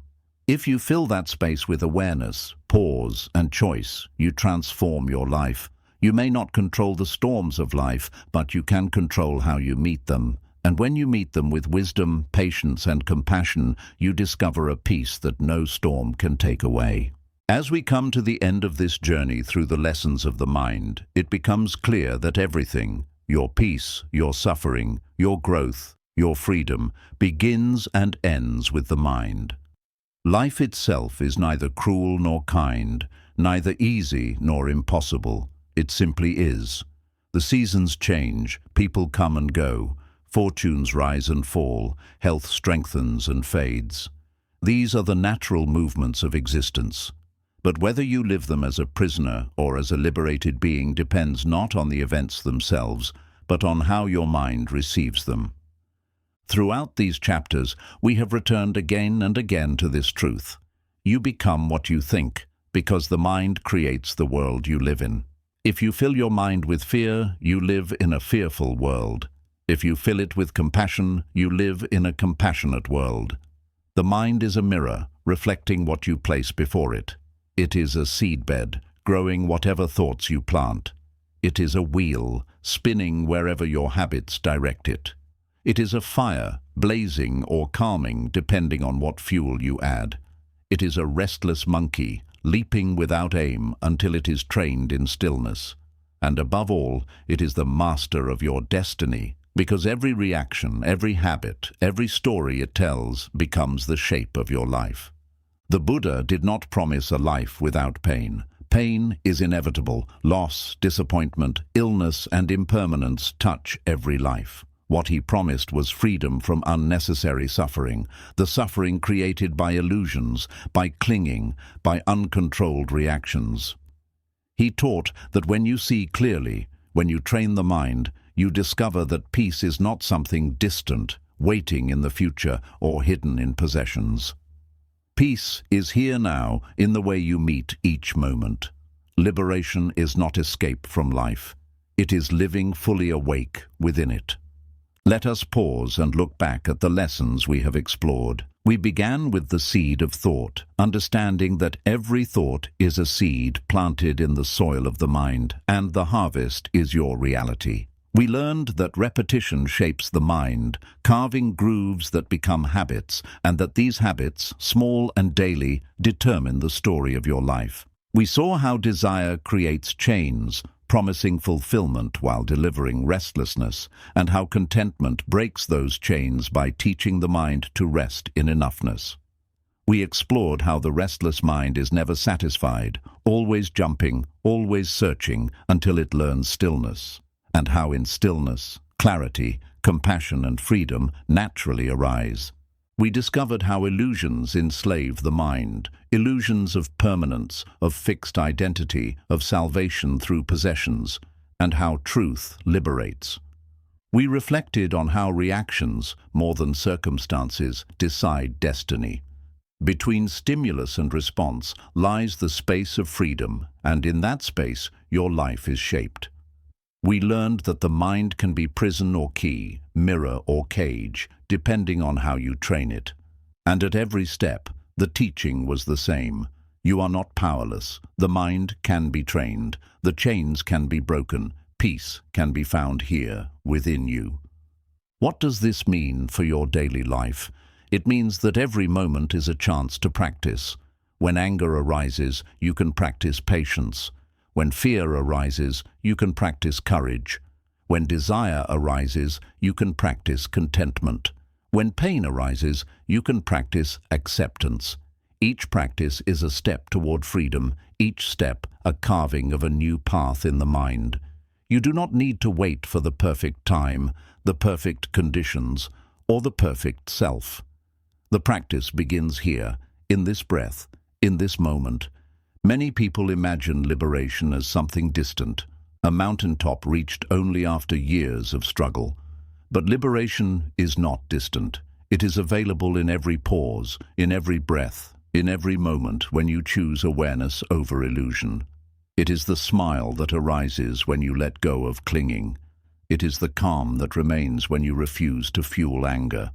It is the gratitude that blossoms when you see the blessings already here. These small moments are not insignificant. They are liberation in action, and over time they accumulate into a life of deep peace.